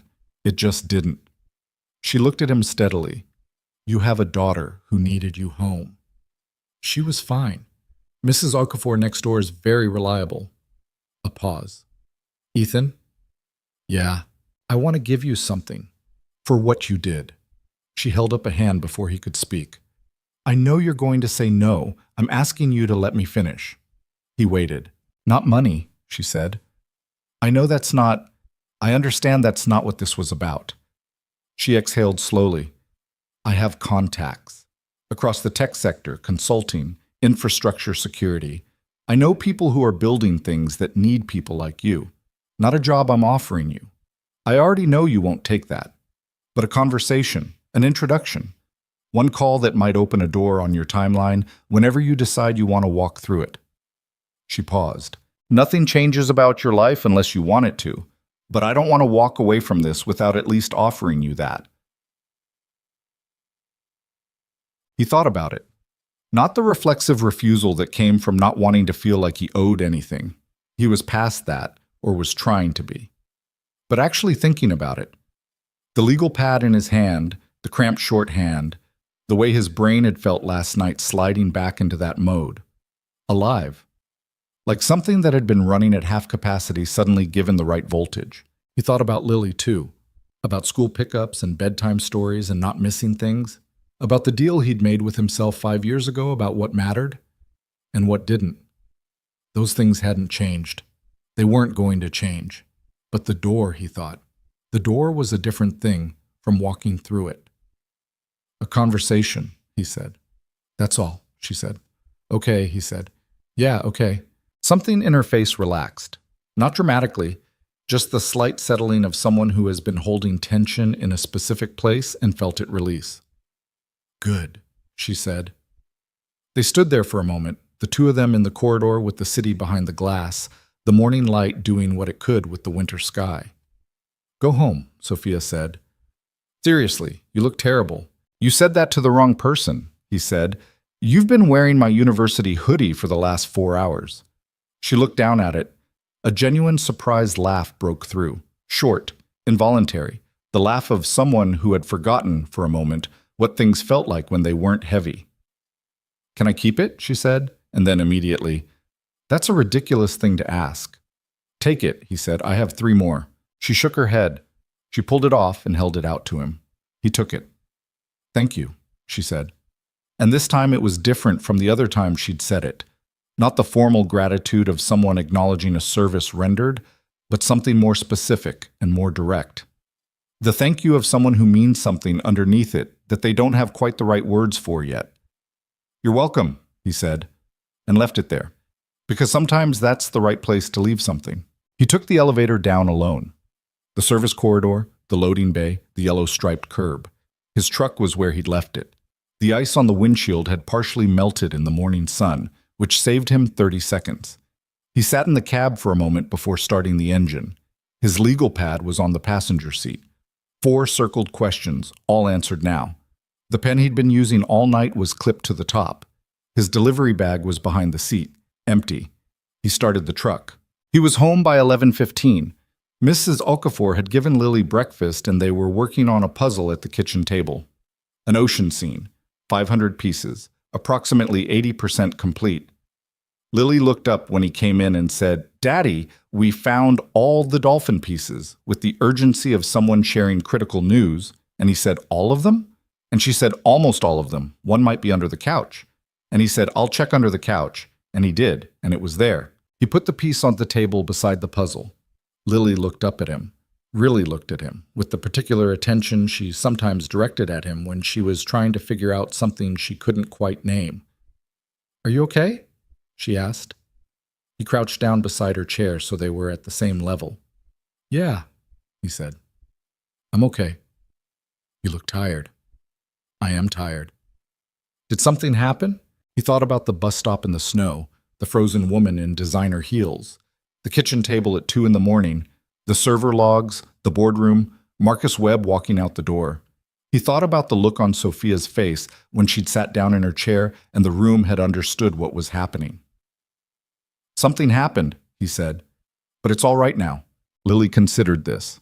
Then she picked up the dolphin piece and placed it carefully into the puzzle, and it fit exactly where it was supposed to go, and she nodded with satisfaction. Good, she said. Help me find the rest.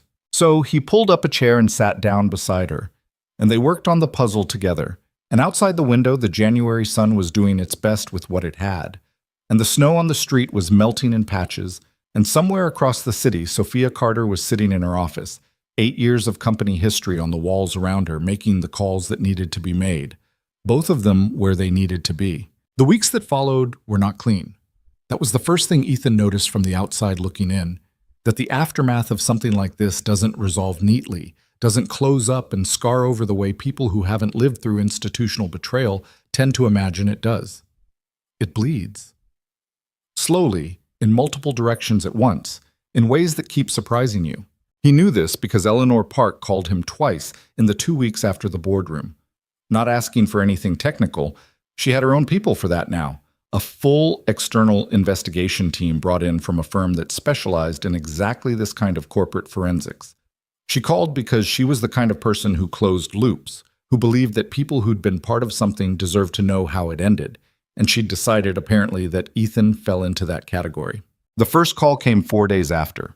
Marcus Webb had retained counsel and was contesting the suspension on procedural grounds. Paul Greer had been placed on administrative leave. Richard Sloan, Sophia's head of security for 5 years, the man who'd eaten birthday cake at Lily's party, had retained a criminal defense attorney and was not cooperating with investigators. "What about Hartwell?" Ethan asked. He was standing in his kitchen, phone wedged between his ear and his shoulder, making Lily's lunch for school the next day. "Victor is cooperating," Eleanor said. "Selectively. He's drawing a very careful line between what he knew and what he was told, and some of it might even be accurate." A pause. "He's the kind of man who genuinely believes the version of events that's most favorable to him. He may have convinced himself he was doing the company a service. Does that change anything legally? It changes the shape of his liability, not mine." The second call came 11 days after, at 8:30 in the evening. Ethan was on the couch with Lily, who had fallen asleep against his arm during a movie she'd insisted she wasn't tired for. He picked up quietly and moved to the hallway. "The board voted today," Eleanor said. "Full board, all remaining members. The fraud provisions in the charter were formally invoked. Marcus's suspension is now termination. Greer's employment has been ended. 2 additional staff members in the IT department with documented involvement were let go this afternoon." Ethan leaned against the hallway wall. "How's Sophia?" A brief pause. The kind that means the person on the other end is choosing words. "She's working," Eleanor said, "which is what Sophia does. She's restructuring the security division, hiring new leadership, reviewing every major decision that was made in the past 8 months to assess what Marcus influenced." Another pause. "She's not sleeping well." "No," he said. "I wouldn't expect she is. She asks about you," Eleanor said. "Not directly. She asks how the investigation is progressing, and then she asks whether you've been in contact, and I tell her you haven't, and she says that's fine, and then she goes back to work." Ethan didn't say anything to that. "I'm not trying to involve you in something you're not asking to be involved in," Eleanor said. I wanted you to know." "I appreciate it," he said. He went back to the couch and sat beside his sleeping daughter and finished the movie alone and thought about a lot of things that he didn't have clean answers for. The trouble was not that he didn't think about Sophia Carter. He did think about her. More than made sense for someone he'd known for a single night and a morning. But the thinking had a quality to it that was difficult to be straightforward about. Not the simple forward pull of attraction, though that was part of it, but something more complicated. The specific unease of a person who knows they're standing at the edge of a life that runs differently from the one they're in, and isn't sure yet which side of the edge is the right place to be. His life was not unhappy. He wanted to be clear about that, at least to himself. It was small in certain ways and large in others. It was built around Lily's school schedule and Mrs. Okafor's availability and the calibration of routes that minimized driving time on delivery nights. And it had been built that way deliberately, from the ruins of something bigger that had ended on a Tuesday afternoon in March 5 years ago when a doctor at St. Benedictine Medical Center had come into a waiting room and said Anna's name, and Ethan had known from the way the man walked what he was about to be told. He'd built the life he'd built on purpose. Every choice in it had been a choice, not a default. He wasn't someone who'd ended up here without meaning to. But sitting in the hallway at 8:45 on a Wednesday night, In the building with the bad elevator and the unexplained shoe outside 4C, having just been told by Eleanor Park that a woman he'd known for less than 24 hours was not sleeping well and asked about him in the oblique way that people ask about things they're not ready to ask about directly. Sitting there, he felt the specific restlessness of a life that was right but not quite complete pressing at him from the inside. He didn't call her, not that night. He went back to the couch and put his arm around Lily and let her sleep. The call that did happen came from Sophia's end on a Thursday afternoon 3 weeks after the boardroom. Ethan was between shifts, sitting at the kitchen table with his laptop open, working through a preliminary response to one of the contacts Sophia had mentioned. An infrastructure security consultant who'd reached out after Sophia had apparently followed through on her promise and made introductions without asking Ethan first, which he'd found characteristically direct. He was trying to figure out how to describe what he'd been doing for the past 5 years without it sounding like either an apology or an excuse, which was harder than it should have been when his phone rang. He looked at the number, didn't recognize it, picked up anyway. "It's Sophia." He closed the laptop. "Hey," he said. "I hope this is okay. Eleanor had your number." "It's okay." A pause. The kind of pause he'd come to recognize in their limited acquaintance as Sophia Carter, deciding how to say something she'd already decided to say. "I was wondering if you and Lily might want to come to dinner. Not a work thing, not a thank you dinner, nothing formal, just dinner." Another pause. "I can come to you if that's easier. I could bring food." He looked around the kitchen. The puzzle on the table, now completed and partially disassembled by Lily, who'd started picking at the edges the way she always did when a puzzle stopped feeling like a challenge. The crayon drawing of Daddy on the refrigerator. The cabinet with the cereal in it, second from the left. "Friday works," he said. "Lily goes to bed at 8:30, so early is better. 6? 6 is perfect." A beat. "Does she have any food allergies?" "She doesn't like mushrooms. She can't explain why, they just bother her." "No mushrooms," Sophia said. "Got it." There was a moment that wasn't quite awkward, but had a kind of tentative quality to it. Two people navigating the edge of something without a map. "How are you doing?" he asked. She was quiet for a second. "Honestly? Yeah, I've had better months." A dry, brief sound that wasn't quite a laugh. "I'm fine. The work is good. The work helps. It's everything adjacent to the work that's..." She paused. "It's a strange thing to find out that people you trusted were performing loyalty rather than actually having it. You go back and re-examine everything, and you can't always tell the difference, even in hindsight."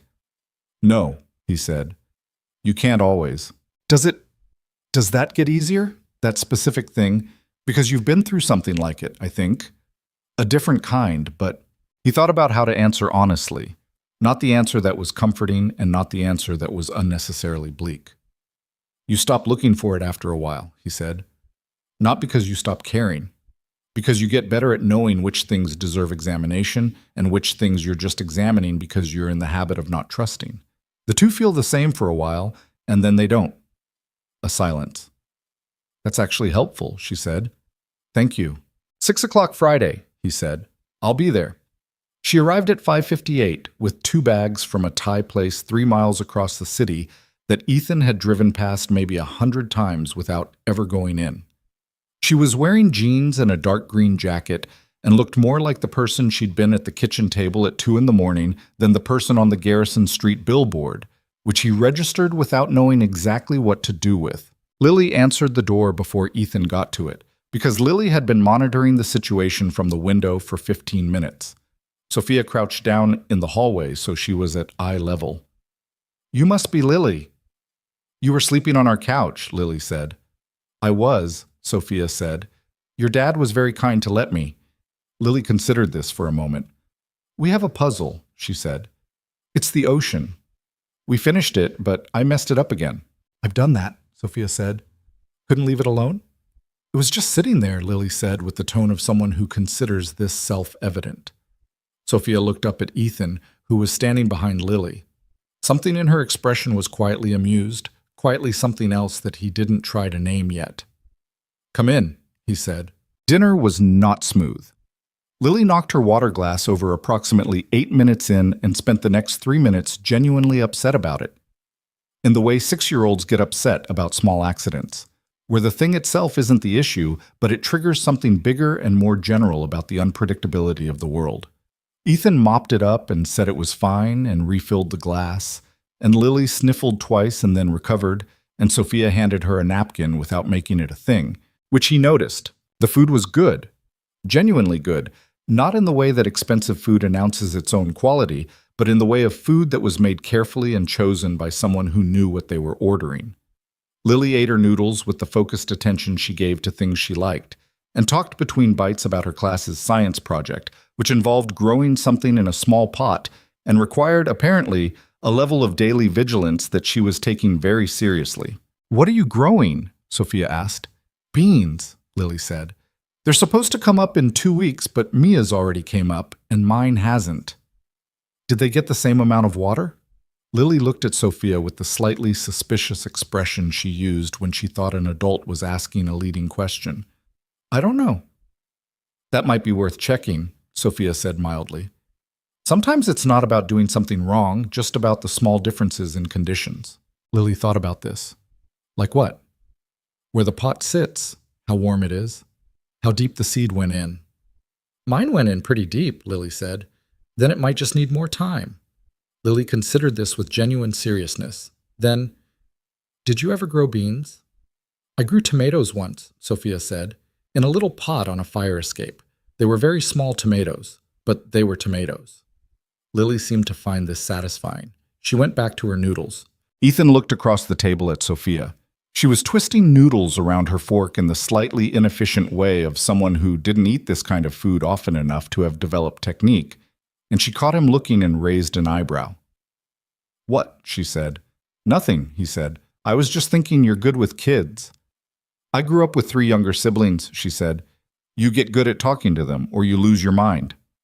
"I didn't know that." "There's a lot you don't know about me." She said it without any particular charge in it. Just true. "I've been a headline for long enough that people think they know a version of me. Most of it's accurate in the way that a map is accurate. The major features are right, but everything at the detail level is wrong." "What's wrong at the detail level?" he asked. She thought about it while she wrestled with the noodles. "The narrative tends to be that I'm hard," she said. "In the way they describe women who run things as hard. Cold. Calculated. My relationships are professional transactions, and my decisions are data-driven, and my personal life is thin because I chose the company over everything else." She paused. "Some of that is true. I did make choices. I chose the company over things. Relationships that didn't survive it. They didn't survive because I let them go, or because I wasn't present enough, and that's mine to own." She set her fork down. "But the part where I'm cold, I don't think that's true. I think I got good at performing calm. There's a difference." Ethan looked at her. "Yeah," he said. "There is." Something passed between them in that exchange. Not dramatic, not the stuff of movie scenes, but real. The specific recognition of 2 people who have each spent years developing a controlled surface because the world required it, and who are sitting across a kitchen table without the armor on and finding that the territory underneath is more familiar than expected. Lily, who had finished her noodles and was now rearranging the pieces of the disassembled ocean puzzle that she'd brought to the table, looked up. "Are you coming back?" she asked Sophia. Sophia blinked. "What do you mean?" "To have dinner. Are you coming back?" Sophia looked at Ethan. He looked back at her with the expression of someone who is deliberately not helping. "I'd like to," Sophia said, "if that's okay with you." Lily shrugged, which was her way of expressing approval without making it look like approval. "You can have the seat by the window," she said. "That's the good one." Sophia looked at the chair by the window, which had a slightly uneven leg and was next to the radiator that occasionally made a noise like it was working through something. "That's very generous," she said seriously. Lily nodded and went back to the puzzle. After dinner, while Lily was getting ready for bed, Ethan stood at the kitchen sink washing the containers from the takeout bags, and Sophia leaned against the counter beside him and they talked. Not about the company, not about Marcus Webb, or the investigation, or any of it. About small things, the kind of things that fill in the actual shape of a person. She told him about her 3 siblings, scattered across different states, the complicated geography of a family that loved each other but had trouble being in the same room. He told her about growing up in a mid-sized city 2 states away, the kind of place that people left, how he'd left, and never quite decided if that had been the right call. "Do you miss it?" she asked. "Sometimes," he said. "Less now than I used to. This city became home when Lily was born. I stopped thinking about anywhere else." "I grew up moving," she said. My parents, my father worked corporate. We moved every few years for his promotions. I went to 5 different elementary schools." She looked at her hands. "I think that's why I built something with roots. I wanted something that stayed in one place." "And someone tried to take it from you." "Yes." The word was flat, but not empty. It had weight in it, the weight of something she'd been carrying for weeks. He finished with the last container, dried his hands. "You got it back," he said. "I did," she said, "with your help." "You got yourself back," he said. "I just found the door." She looked at him for a moment. The kitchen light was the same light it had been at 2 a.m, 3 weeks ago, the same yellow warmth that fell over the crayon drawing and the puzzle and the second-hand furniture. She was standing in the same space she'd sat in then, and she was and wasn't the same person. "I've been thinking about something," she said. "Since that morning in the boardroom. Something you said before we went in." "What did I say?" "You said you were a delivery driver, that's what you needed to be." She paused. "I've been trying to understand that, not challenge it. I'm not trying to challenge your choices, but understand it. Because the way you think, the way you work, I watched you in that legal department. I watched how your brain moved through that system. You could be doing something else, and you know that." He was quiet for a moment. This was the conversation he'd been circling for 3 weeks, the one he'd been having with himself in pieces at the kitchen table and on delivery routes and in the dark at 1 a.m. when he should have been sleeping. "I could," he said. "I've been looking at it. The introduction you made. I've been in contact with that firm." Something moved in her expression. "You have?" "Yeah." He leaned against the counter. "It's not the same as taking a full position somewhere. It's consulting, project-based. I set the schedule." He paused. I'm not ready to be someone who misses pickups, who's not home for dinner. I can't do that to her, and I don't want to do it to her." "That's not a flaw," Sophia said. "I want to be clear about that." "I know it's not," he said. "It's just also a constraint." "Most of the best decisions I've ever made had constraints in them," she said. "You work inside the constraints. That's where the actual thinking happens."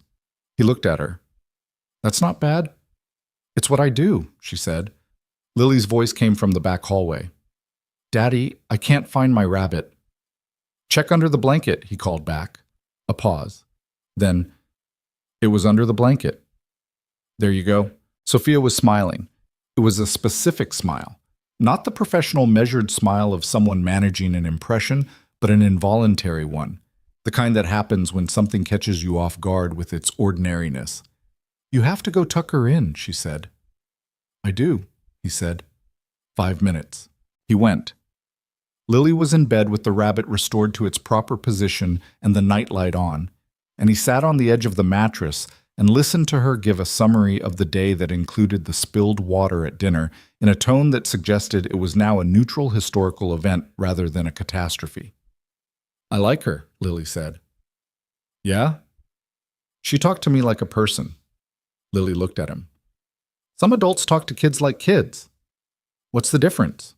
Lily thought about it with the focused expression she used for real problems. "Like a person is when they actually want to know what you think," she said. "Like a kid is when they already decided." Ethan looked at his daughter in the nightlight glow. 6 years old, and she'd just articulated something it took most people decades to understand. "That's a good way to put it," he said. "I know." She burrowed further under the blanket. "Is she your friend?" He thought about the honest answer, about the kitchen table at 2 a.m, and the boardroom at 8:43, and the hallway with Eleanor on the phone and dinner tonight, and the way Sophia had said I wanted something that stayed in one place with a weight in it that wasn't entirely about buildings or companies. "I think so," he said. "Yeah." "Okay," Lily said. "That's good. You should have more friends." "I have friends." "Name them." He opened his mouth, closed it. Lily gave him a look that was too knowing for 6 and pulled her blanket up. Good night, Daddy. Good night. He went back to the kitchen. Sophia had stacked the dishes he'd left on the counter and was standing by the window that looked out over the street where the bus stop was, though you couldn't see it from this angle, just the street and the parked cars and the orange glow of the sodium lamp on the corner. She good? Sophia asked without turning. She's good. He moved to stand beside her at the window. She likes you, by the way. She's discerning, Sophia said. I could tell. A short silence. There's something I need to tell you, Sophia said. She turned from the window.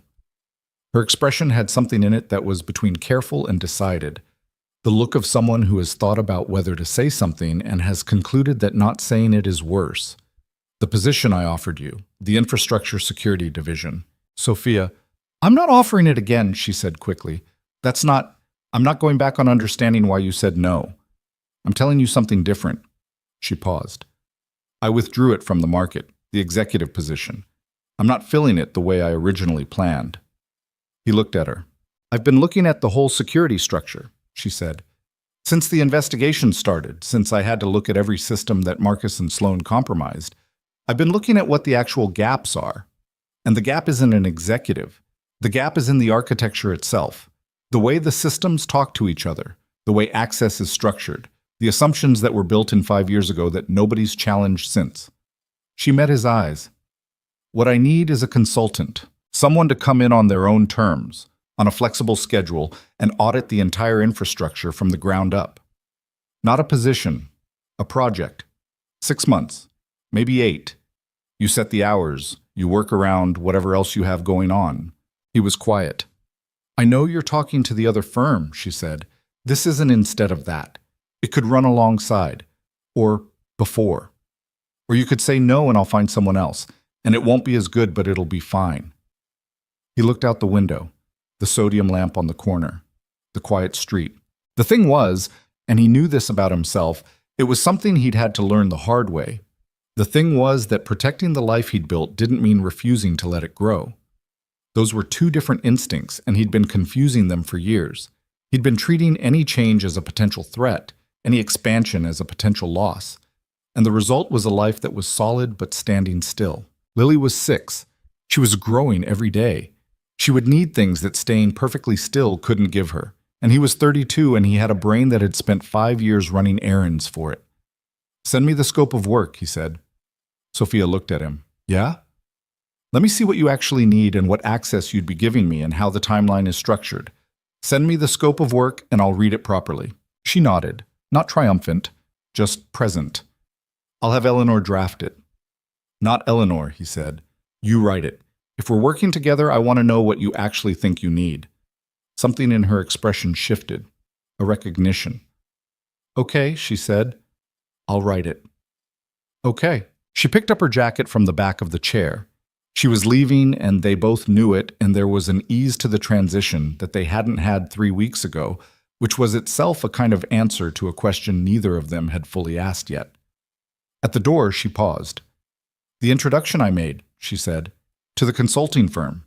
You're not going to tell me I should have asked first? You should have asked first, he said. I know. A beat. I didn't know how to ask without it seeming like... I didn't want it to seem like I was buying something. I know, he said. That's why I didn't make an issue of it. She looked at him steadily.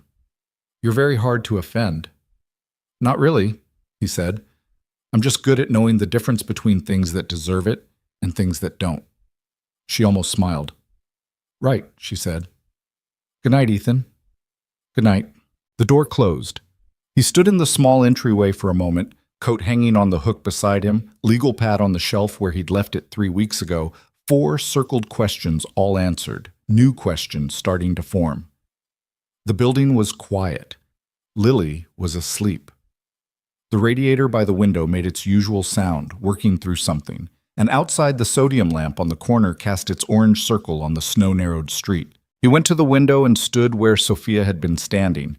The street looked different at night than it had at noon, which was not an interesting observation except for what it meant, that the same space looked like different things depending on what you brought to it, and what time you were in, and whether you were looking out or looking in. He stood there for a while, then he went to bed.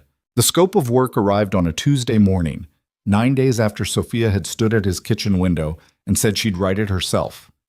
It came as an email. No assistant CC'd, no corporate header, just her name in the from field, and a subject line that said Infrastructure Audit Proposal. Read when you have time. Ethan read it at the kitchen table with his coffee, still in the clothes he'd slept in, before Lily woke up. It was 11 pages.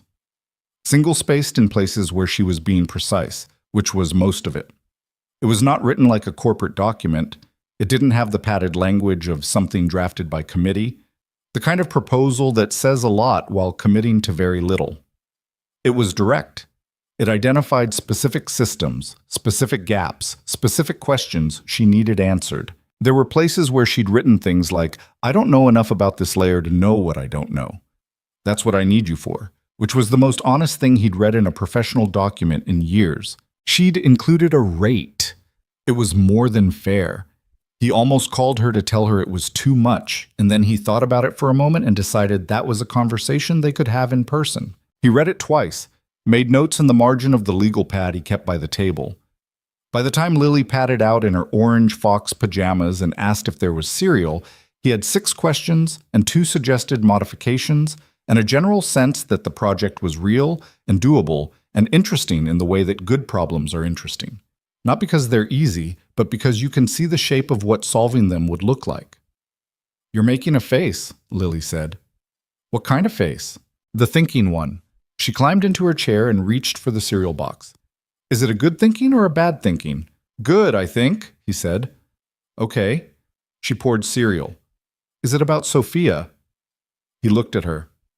It's okay, Lily said, with the magnanimous tone of someone granting permission. I think she's smart. She is, he said. Smart people make you think, Lily said, as though this were a conclusion she'd arrived at independently and was now presenting as wisdom. She was 6. She'd probably heard it from a teacher or a book, but she'd filed it somewhere and pulled it out now, and it landed accurately enough that he didn't argue with the source. He called Sophia that afternoon between his 2nd and 3rd delivery. She picked up on the 2nd ring. You read it, she said. Not a question. I have questions. I expected questions. The sound of a door closing on her end. Go ahead. He went through his notes. She answered without defensiveness, which he appreciated. There's a particular kind of person who can hear a question about their work as a question rather than a criticism, and she was that kind of person mostly. Once she pushed back on his suggested modification to the timeline for the 3rd phase, and her reasoning was sound and he said so, and they moved on. The rate you listed, he said. Standard consulting rate for senior infrastructure work. It's high. It's accurate, she said. You can negotiate it down if it makes you more comfortable, but I'd rather pay market rate than have it feel like I'm doing you a favor. This is a professional engagement. He thought about that for a second. Okay, he said. I can live with it. Good.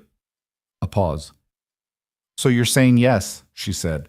I'm saying yes to phase 1, he said. Systems review and vulnerability mapping.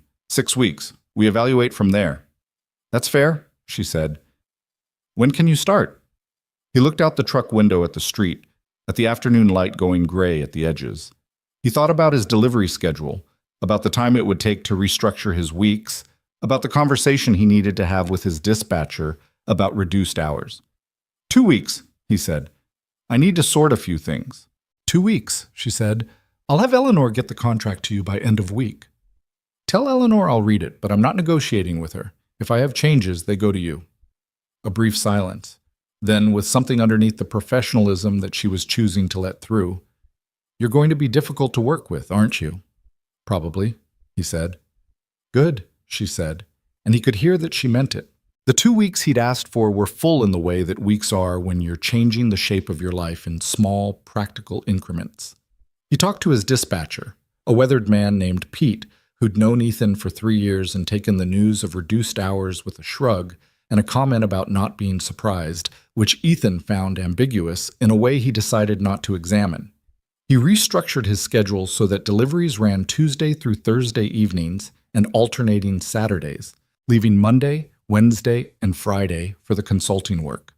He told Mrs. Okafor about the change, and she said she could cover the additional pickup days for now, and he added a meaningful increase to what he paid her, and she pretended to protest and then stopped pretending. He told Lily last, not because he was avoiding it, but because he wanted to have the whole picture before he explained it. He'd learned, with 6-year-olds, that vagueness breeds anxiety. Better to explain the whole shape of a thing than half of it. They were at the table doing her homework, a worksheet about animal habitats, which Lily was completing with a level of editorial commentary about the accuracy of the pictures that suggested she had opinions about scientific illustration. "I'm going to be doing some different work," he said, "on some of the days when you're at school." She looked up. "What kind of work?" "Computer work, systems stuff. For a company." "Sophia's company?" "Yeah." She looked back at the worksheet, drew a careful line connecting a polar bear to its habitat. "Are you going to have to go away?" "No," he said. "I'll still be here when you get home." "And pickups?" "Mrs. Okafor on the new days, same as now." Lily drew another line. "Fox to forest." "Okay," she said. "That's it? Just okay?" She looked up. "Daddy, I'm 6, not a baby." She returned to her worksheet. "I know you have to work." He looked at his daughter for a moment, at the serious set of her small face, the careful way she held her pencil, the glow-in-the-dark stars she'd asked him to put on the bedroom ceiling because she'd read that some stars were so far away the light took thousands of years to reach you, and she'd wanted to fall asleep thinking about that. She was not a baby. She hadn't been for a while. He was the one who kept treating her like something fragile, and she kept gently, persistently demonstrating that she wasn't. "You're right," he said. "Sorry." "It's fine," she said. "You worry. It's your job." He started at Carter Strategic Advisors on a Monday, 3 weeks after the Friday dinner, the same Monday that the external investigation formally concluded and the investigators delivered their final report to the board. He found this out not from Sophia, but from Eleanor, who sent him a brief email with the subject line. "For your information," and a 3-line summary. Marcus Webb and Paul Greer had been referred to the district attorney's office for prosecution. Richard Sloan had entered a cooperation agreement with investigators in exchange for reduced charges. Victor Hartwell had resigned from the board and was facing a civil suit. Sandra Choi had also resigned. Her cooperation level remained ambiguous. That case, Eleanor noted, was still open. Ethan read the email at his desk. Not his old desk, not an executive suite. Sophia had set him up in a small office on the 6th floor, one of the standard consultation spaces near the legal department, close enough to the IT infrastructure hub that he could pull physical access when he needed it. The office had a window that looked at another building and a plant on the windowsill that was either very hardy or plastic. He hadn't investigated closely enough to determine which. He wrote Eleanor back, "Thanks for the update." Then he opened the system access documentation Sophia's new IT director had sent over and started reading. The new IT director was a woman named Sam Keller. Compact, fast-talking, the kind of person whose competence announced itself not through credentials, but through the quality of the questions she asked. She'd been hired 2 weeks prior and had spent those 2 weeks developing strong opinions about the state of the infrastructure she'd inherited, most of which aligned with what Ethan had already assessed from the outside. They met in person on his second day. She shook his hand and immediately said, "The access layering on the third-party integrations is a disaster." "I know," he said. "That's where I'm starting." "Good," she said. "I've been arguing about it for a week and a half and nobody wants to hear it, because fixing it requires taking 3 systems offline for a day and everyone's afraid of the disruption." "Who has final sign-off on a system maintenance window?" "Sophia," Sam said. "But she defers to me operationally. She's good about that. She doesn't micromanage the technical decisions." "Can you get me a meeting with her this week?" "I'll put it on the calendar." Sam looked at him sideways. "You know her, right? Outside of this." "We've met," he said. Sam's expression suggested she found this answer incomplete, but chose not to press it. He liked her immediately. The meeting with Sophia happened on Wednesday afternoon. It was a working meeting, not the dinner table, not the kitchen window, but the conference room on the 10th floor where Sophia held her technical review sessions, with a whiteboard and a projector and 3 other people in the room, including Sam and Eleanor, who had apparently decided to be present for reasons that she did not explain and that nobody questioned because Eleanor rarely needed to explain her reasons. Sophia was in CEO mode. This was a different register from the woman who had sat at his kitchen table and talked about fire escape tomatoes and siblings spread across different states. Not a performance, just a different layer of the same person, the one that had been running a major company for 8 years and knew how to hold a room without trying. She listened to his preliminary findings with focused attention, asked 3 precise questions, and approved the maintenance window for the access layer overhaul without the hesitation Sam had apparently been expecting. "That's it," Sam said. "I've been trying to get that approved for 2 weeks." "Ethan's assessment confirms yours," Sophia said. 2 independent conclusions pointing to the same gap means the gap is real. There's no more evaluation needed. She looked at Ethan. "Timeline?" 2 weeks to map the full scope. 1 day for the maintenance window, another week to validate. So 3 weeks total, approximately.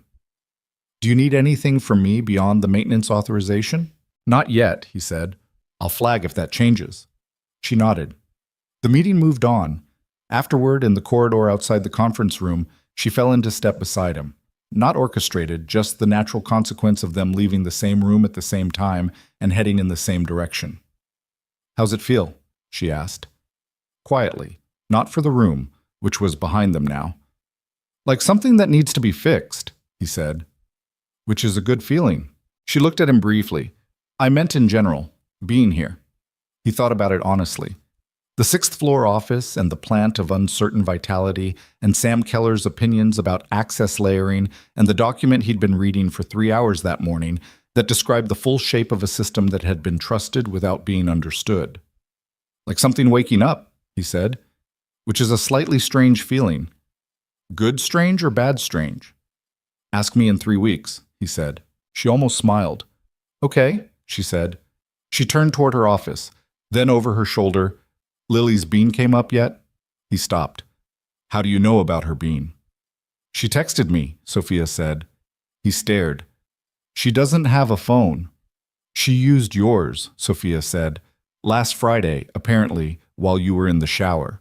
She wanted to tell me the bean had sprouted." A pause. I texted back. I hope that was okay. He didn't know what expression was on his face, but it was apparently readable because Sophia's almost smile became an actual one, brief and private, before she turned back toward her office and the moment closed. He stood in the corridor for a moment. His 6-year-old daughter had borrowed his phone and texted a billionaire CEO about a bean. He shook his head. Went back to work. The weeks that followed had a rhythm to them. Not the rigid routine of his delivery schedule, but a different kind of structure. The kind that comes from being genuinely absorbed in a problem. He came in 3 days a week, and sometimes 4 when the work required it, and he was home by 5:30 on those days, never later, which he'd been clear about from the start, and which Sophia had never once challenged. There were evenings, 3 of them in the next 6 weeks, when she came to the apartment with food, not announced far in advance, just a text in the afternoon. "Is tonight okay?" And he'd say yes if it was, which it mostly was, and she'd show up at 6 with something from a different place each time, and Lily would answer the door and update her on the bean's progress, which had become an ongoing narrative with genuine stakes. Those evenings were easy in a way that surprised him. Easy not because they were without friction. There were moments of friction, small ones. The friction of 2 people with strong habits of independence learning how to be in the same space without filling it with performance. She was occasionally distracted in the way of someone whose brain keeps pulling back to the next problem. He was occasionally quiet in the way of someone who'd gotten used to evenings that didn't require him to talk. Once she said something offhand about his delivery work that came out more dismissive than she meant it, and he said so, plainly, and she looked genuinely stricken for a moment and then apologized in a direct way that didn't over-explain, and they moved on. They were not smooth with each other, which was exactly right. Smooth was what you had with people you were performing for. What they had was something that handled being real, which was harder and better. Lily, for her part, had determined that Sophia was acceptable company and was treating her accordingly, which meant including her in conversations about school, occasionally requesting her opinion on puzzle strategy, and once asking her, with complete seriousness, whether she thought dinosaurs had been lonely. Sophia had taken this question with appropriate gravity. Some of them were probably lonely, she said, the ones that didn't travel in groups. I think the big ones were, Lily said, because there weren't very many of the same kind. That's probably true, Sophia said. It's sad, Lily said. It is, Sophia said, but they also got to be very large and eat a lot, and nothing scared them much. Lily thought about this. That's kind of a trade-off, she said. Most things are, Sophia said. Ethan, listening from the kitchen, had thought, there it is. There was the thing that was hard to explain to anyone who hadn't seen it. The way Sophia talked to Lily, not like a child being managed, but like a person being taken seriously. And the way Lily responded to that by giving her best thinking, and the way that small exchange contained more genuine philosophy than most adult conversations he'd sat through. 6 weeks after he started the consulting work, the access layer overhaul was complete. He sat in the conference room with Sam and Sophia and 2 of the external investigation team's technical consultants and walked through the final validation results. The system was cleaner. The vulnerabilities that had allowed Greer's long-term invisible access were closed. A new monitoring protocol was in place that would flag anomalous access patterns within 15 minutes. It's not perfect, he said. No system is. But the gaps that were exploited are gone. And the new monitoring means the next person who tries what Greer did will be visible within a day instead of invisible for 8 months. Sam was nodding with the satisfaction of someone whose arguments had finally been vindicated in concrete form. The external consultants had questions. He answered them. Sophia watched the exchange from her end of the table with the expression she wore when she was making internal assessments. Not visibly active, but processing, cataloging. After the others had left and he was packing up his materials, she said, Phase 2. He looked at her. You want to talk about Phase 2 right now? I want to know if you're interested in Phase 2, she said. That's different from talking about it. Phase 2 was the deeper architectural review, not just the access systems, but the full infrastructure philosophy. Longer, more complex, the kind of engagement that would require him to reconfigure his schedule more substantially. He thought about it. The plan on the windowsill had turned out to be real. He'd established this in week 3 when he knocked it with his elbow, and it shed a leaf with the conviction of something biological. He'd felt obscurely responsible for it since. He'd been watering it on the days he came in. Let me think about it, he said. Take your time, she said. He took 4 days. On the 4th day, a Friday, a non-work day, a day that started with Lily's school run and a stop for coffee and a few hours during which he sat in the apartment and read through his Phase 1 notes and thought about what Phase 2 would actually look like in practice. He called her. She picked up on the first ring, which meant she'd seen his name and picked up, which was different from simply being available. Yes, he said, a pause. Not a surprised one. More the pause of someone receiving confirmation of something they'd already assessed as probable. Okay, she said. We'll talk terms Monday. Yeah, he said, but I want to say something first. Go ahead. He was at the kitchen table. The completed ocean puzzle was on the shelf now. Lily had decided to leave it assembled this time, had even asked him to find the box so they could put it up properly. Outside, the February light was thin but present, doing its honest work on the snow that was finally, grudgingly, starting to recede from the streets. I've been thinking about what you said, he said, months ago, the first dinner, about building something with roots because you'd spent your whole childhood moving. I remember, she said. I spent a long time thinking the roots I had were the whole point, he said. Like the point was the staying still, rather than the thing I was staying still for. He paused. I think I had it a little wrong. She was quiet, listening. The point was Lily, he said. The point was being there for her, being present, not missing things. That hasn't changed, and it's not going to change. But I think I confused protecting that with refusing to let anything grow around it. And those aren't the same thing. The line was quiet for a moment. Ethan, she said. Yeah, I know I can be... I'm not easy to be around sometimes. I run fast. I get absorbed. I sometimes forget to... She stopped. Restarted. I've had relationships that ended because I didn't know how to let them be as important as the work. I'm not going to pretend that's not part of my history because you'll figure it out anyway. I know, he said. You know? Eleanor mentioned it, not directly, but she mentioned it, a sound that was almost exasperation. Eleanor tells you things. Eleanor wants things to turn out well, he said. She was being informative. A short silence. Then, what did you do with the information? I thought about it, he said. And I thought about the fact that you drove across the city 3 times in 6 weeks with food because you wanted to be in that apartment, and you texted my 6-year-old back about a bean, and you looked genuinely shaken when you said Sloane's name in that boardroom.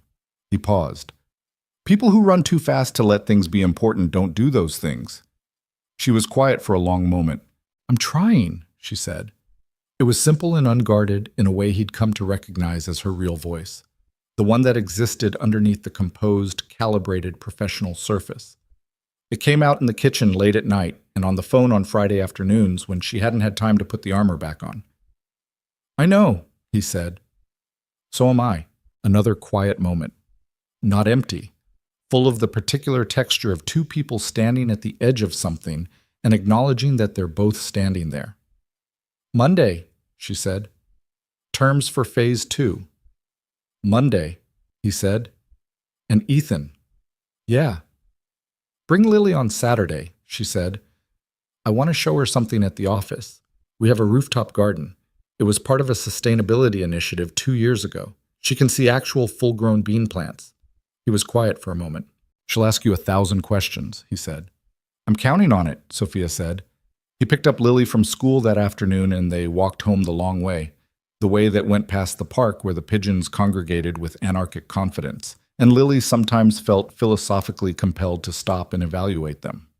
She did today, stood at the fence and looked at them with her hands in her coat pockets and her breath making small clouds in the cold air. They don't seem cold, she said. They're built for it, Ethan said. How? Feathers trap heat, like wearing a lot of coats at once. She considered this. I want feathers, she said. You have a very good coat. It's not the same, she said. Feathers are yours. The coat I can take off. He looked at his daughter. At the way she'd framed that, the distinction between something given to you and something that belonged to you intrinsically, that couldn't be removed.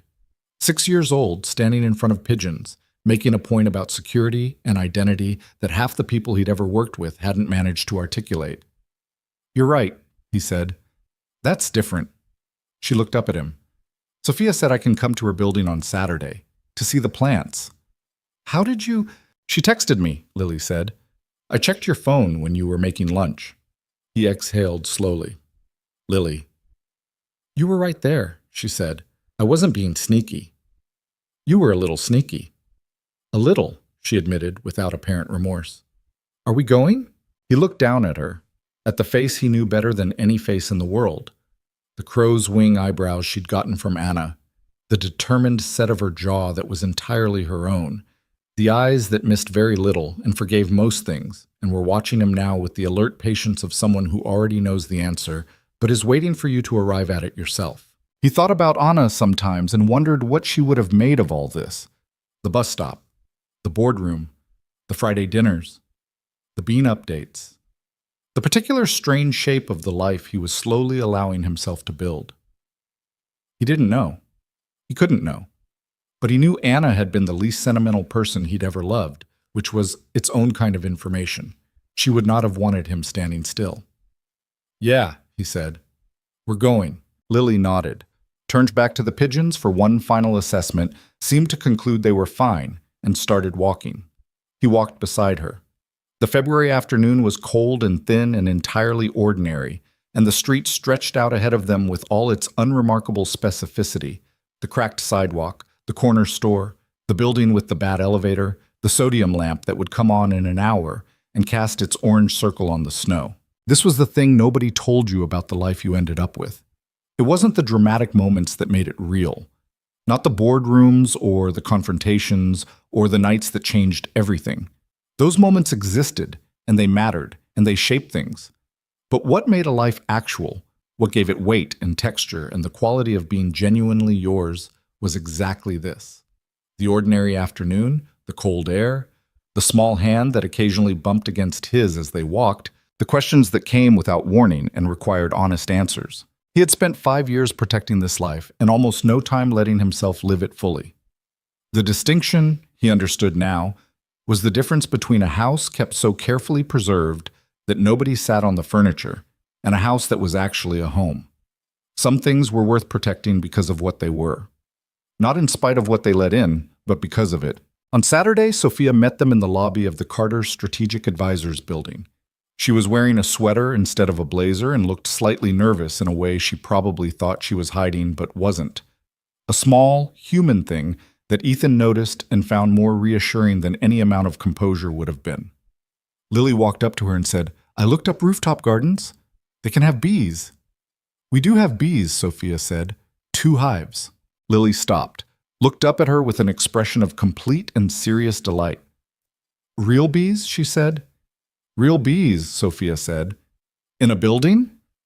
"On the roof of a building." Lily turned to Ethan. "Daddy, there are bees on the roof." "I heard," he said. "Can I see them?" "That's why we're here," Sophia said and held out her hand. Lily took it without hesitation, with the uncomplicated confidence of a child who has decided she trusts someone. And the 3 of them crossed the lobby toward the elevator, and the Saturday morning light came through the glass doors behind them and fell across the floor in long, ordinary rectangles. And the city went about its business outside, and none of it was remarkable at all, which was exactly what made it everything. There are people who will tell you that life turns on the big moments, the decisions made under pressure, the confrontations, the nights that rewrite the rules. And those people aren't wrong. Some things do turn on those moments. A bus stop in a snowstorm at 1 a.m., a delivery truck that could have kept driving and didn't, a door in a server system that most people didn't know existed. But what Ethan Callaway had learned slowly and imperfectly and not without cost was that the turning is only the beginning. The real work is what you build after you turn. The daily, unspectacular, imperfect work of showing up for the person in front of you, for the small human who is watching you figure out what kind of man to be, for yourself, on the days when yourself is the hardest person to show up for. He had built one life from the ruins of grief and learned to call it enough. Now he was learning something harder, that enough was not a ceiling, that choosing family over status was not the same as choosing smallness, that roots and growth were not opposites, that the deepest roots were the ones that let the thing above them actually reach. Sophia Carter had built an empire and nearly lost it to people who understood power but not loyalty. What she was learning, slowly, in Friday evening apartments and Saturday morning lobbies and text messages about beans, was that the structures worth building were not the ones that kept people out, but the ones that gave people somewhere to stay. They were both, in their different ways, learning the same thing. The elevator opened on the rooftop level. Lily stepped out first the way she always moved through new spaces, with the complete physical commitment of someone who has decided that the world is mostly interesting and mostly safe, which was a gift he'd tried to give her and which she had exceeded his hopes for. The rooftop garden was larger than he'd expected. Raised beds along the perimeter, bare but for the remnants of fall planting and the early suggestions of whatever was coming up now in the February cold. A glassed-in section housing the year-round plantings, and there, in the corner, 2 wooden hive boxes painted white, dormant in the winter but present, solid, built to last the cold and open in the spring. Lily stood at the edge of one of the raised beds and looked at the whole space with the considering expression she reserved for things that required proper evaluation before enthusiasm. Then she turned around and looked at Sophia. "You built this?" she asked. "The company built it," Sophia said. "But yes, I wanted it." "Why?" Sophia looked at the beds, at the hive boxes, at the glass-in section where green things were growing in the middle of winter. "Because everything I built before was inside," she said. "I wanted something that needed the sky." Lily thought about this. Then she nodded, with the gravity of someone who finds this answer satisfactory. She turned back to the garden and started examining things closely, moving along the beds with the focused attention she gave to anything that deserved it. Ethan stood beside Sophia. The city spread out around them on all sides, the February sky pale and wide above it, the buildings going in every direction, the streets below carrying their ordinary Saturday traffic. From up here, the scale of it was different. Not overwhelming, just clear, the way things look when you're high enough to see the whole shape. "She's something," Sophia said quietly. not performing it, just saying it. Yeah, he said. She is. A pause. Ethan, she said. Yeah. She didn't say anything for a moment, just looked at the garden, at the hive boxes in the corner, at his daughter carefully examining a dormant raised bed with the full weight of her attention. Thank you, she said, for the night at the bus stop, for all of it, for… She paused, tried again. For not just driving past. He was quiet for a moment. You would have figured it out, he said. Eventually. Maybe, she said, but not like this. He didn't argue with that. Some things were true enough that arguing with them was just noise. Down on the street, 30 floors below, the city went on doing what cities do. The relentless, indifferent, occasionally beautiful business of people moving through the world they've made, making choices, missing turns, stopping sometimes when they should keep going, and sometimes when they should stop. Up here, above all of it, a 6-year-old was crouching beside a wooden hive box, looking at it with careful, respectful curiosity, learning that bees survived the winter by staying close to each other and generating their own warmth, which was, Ethan thought, as good a foundation as any.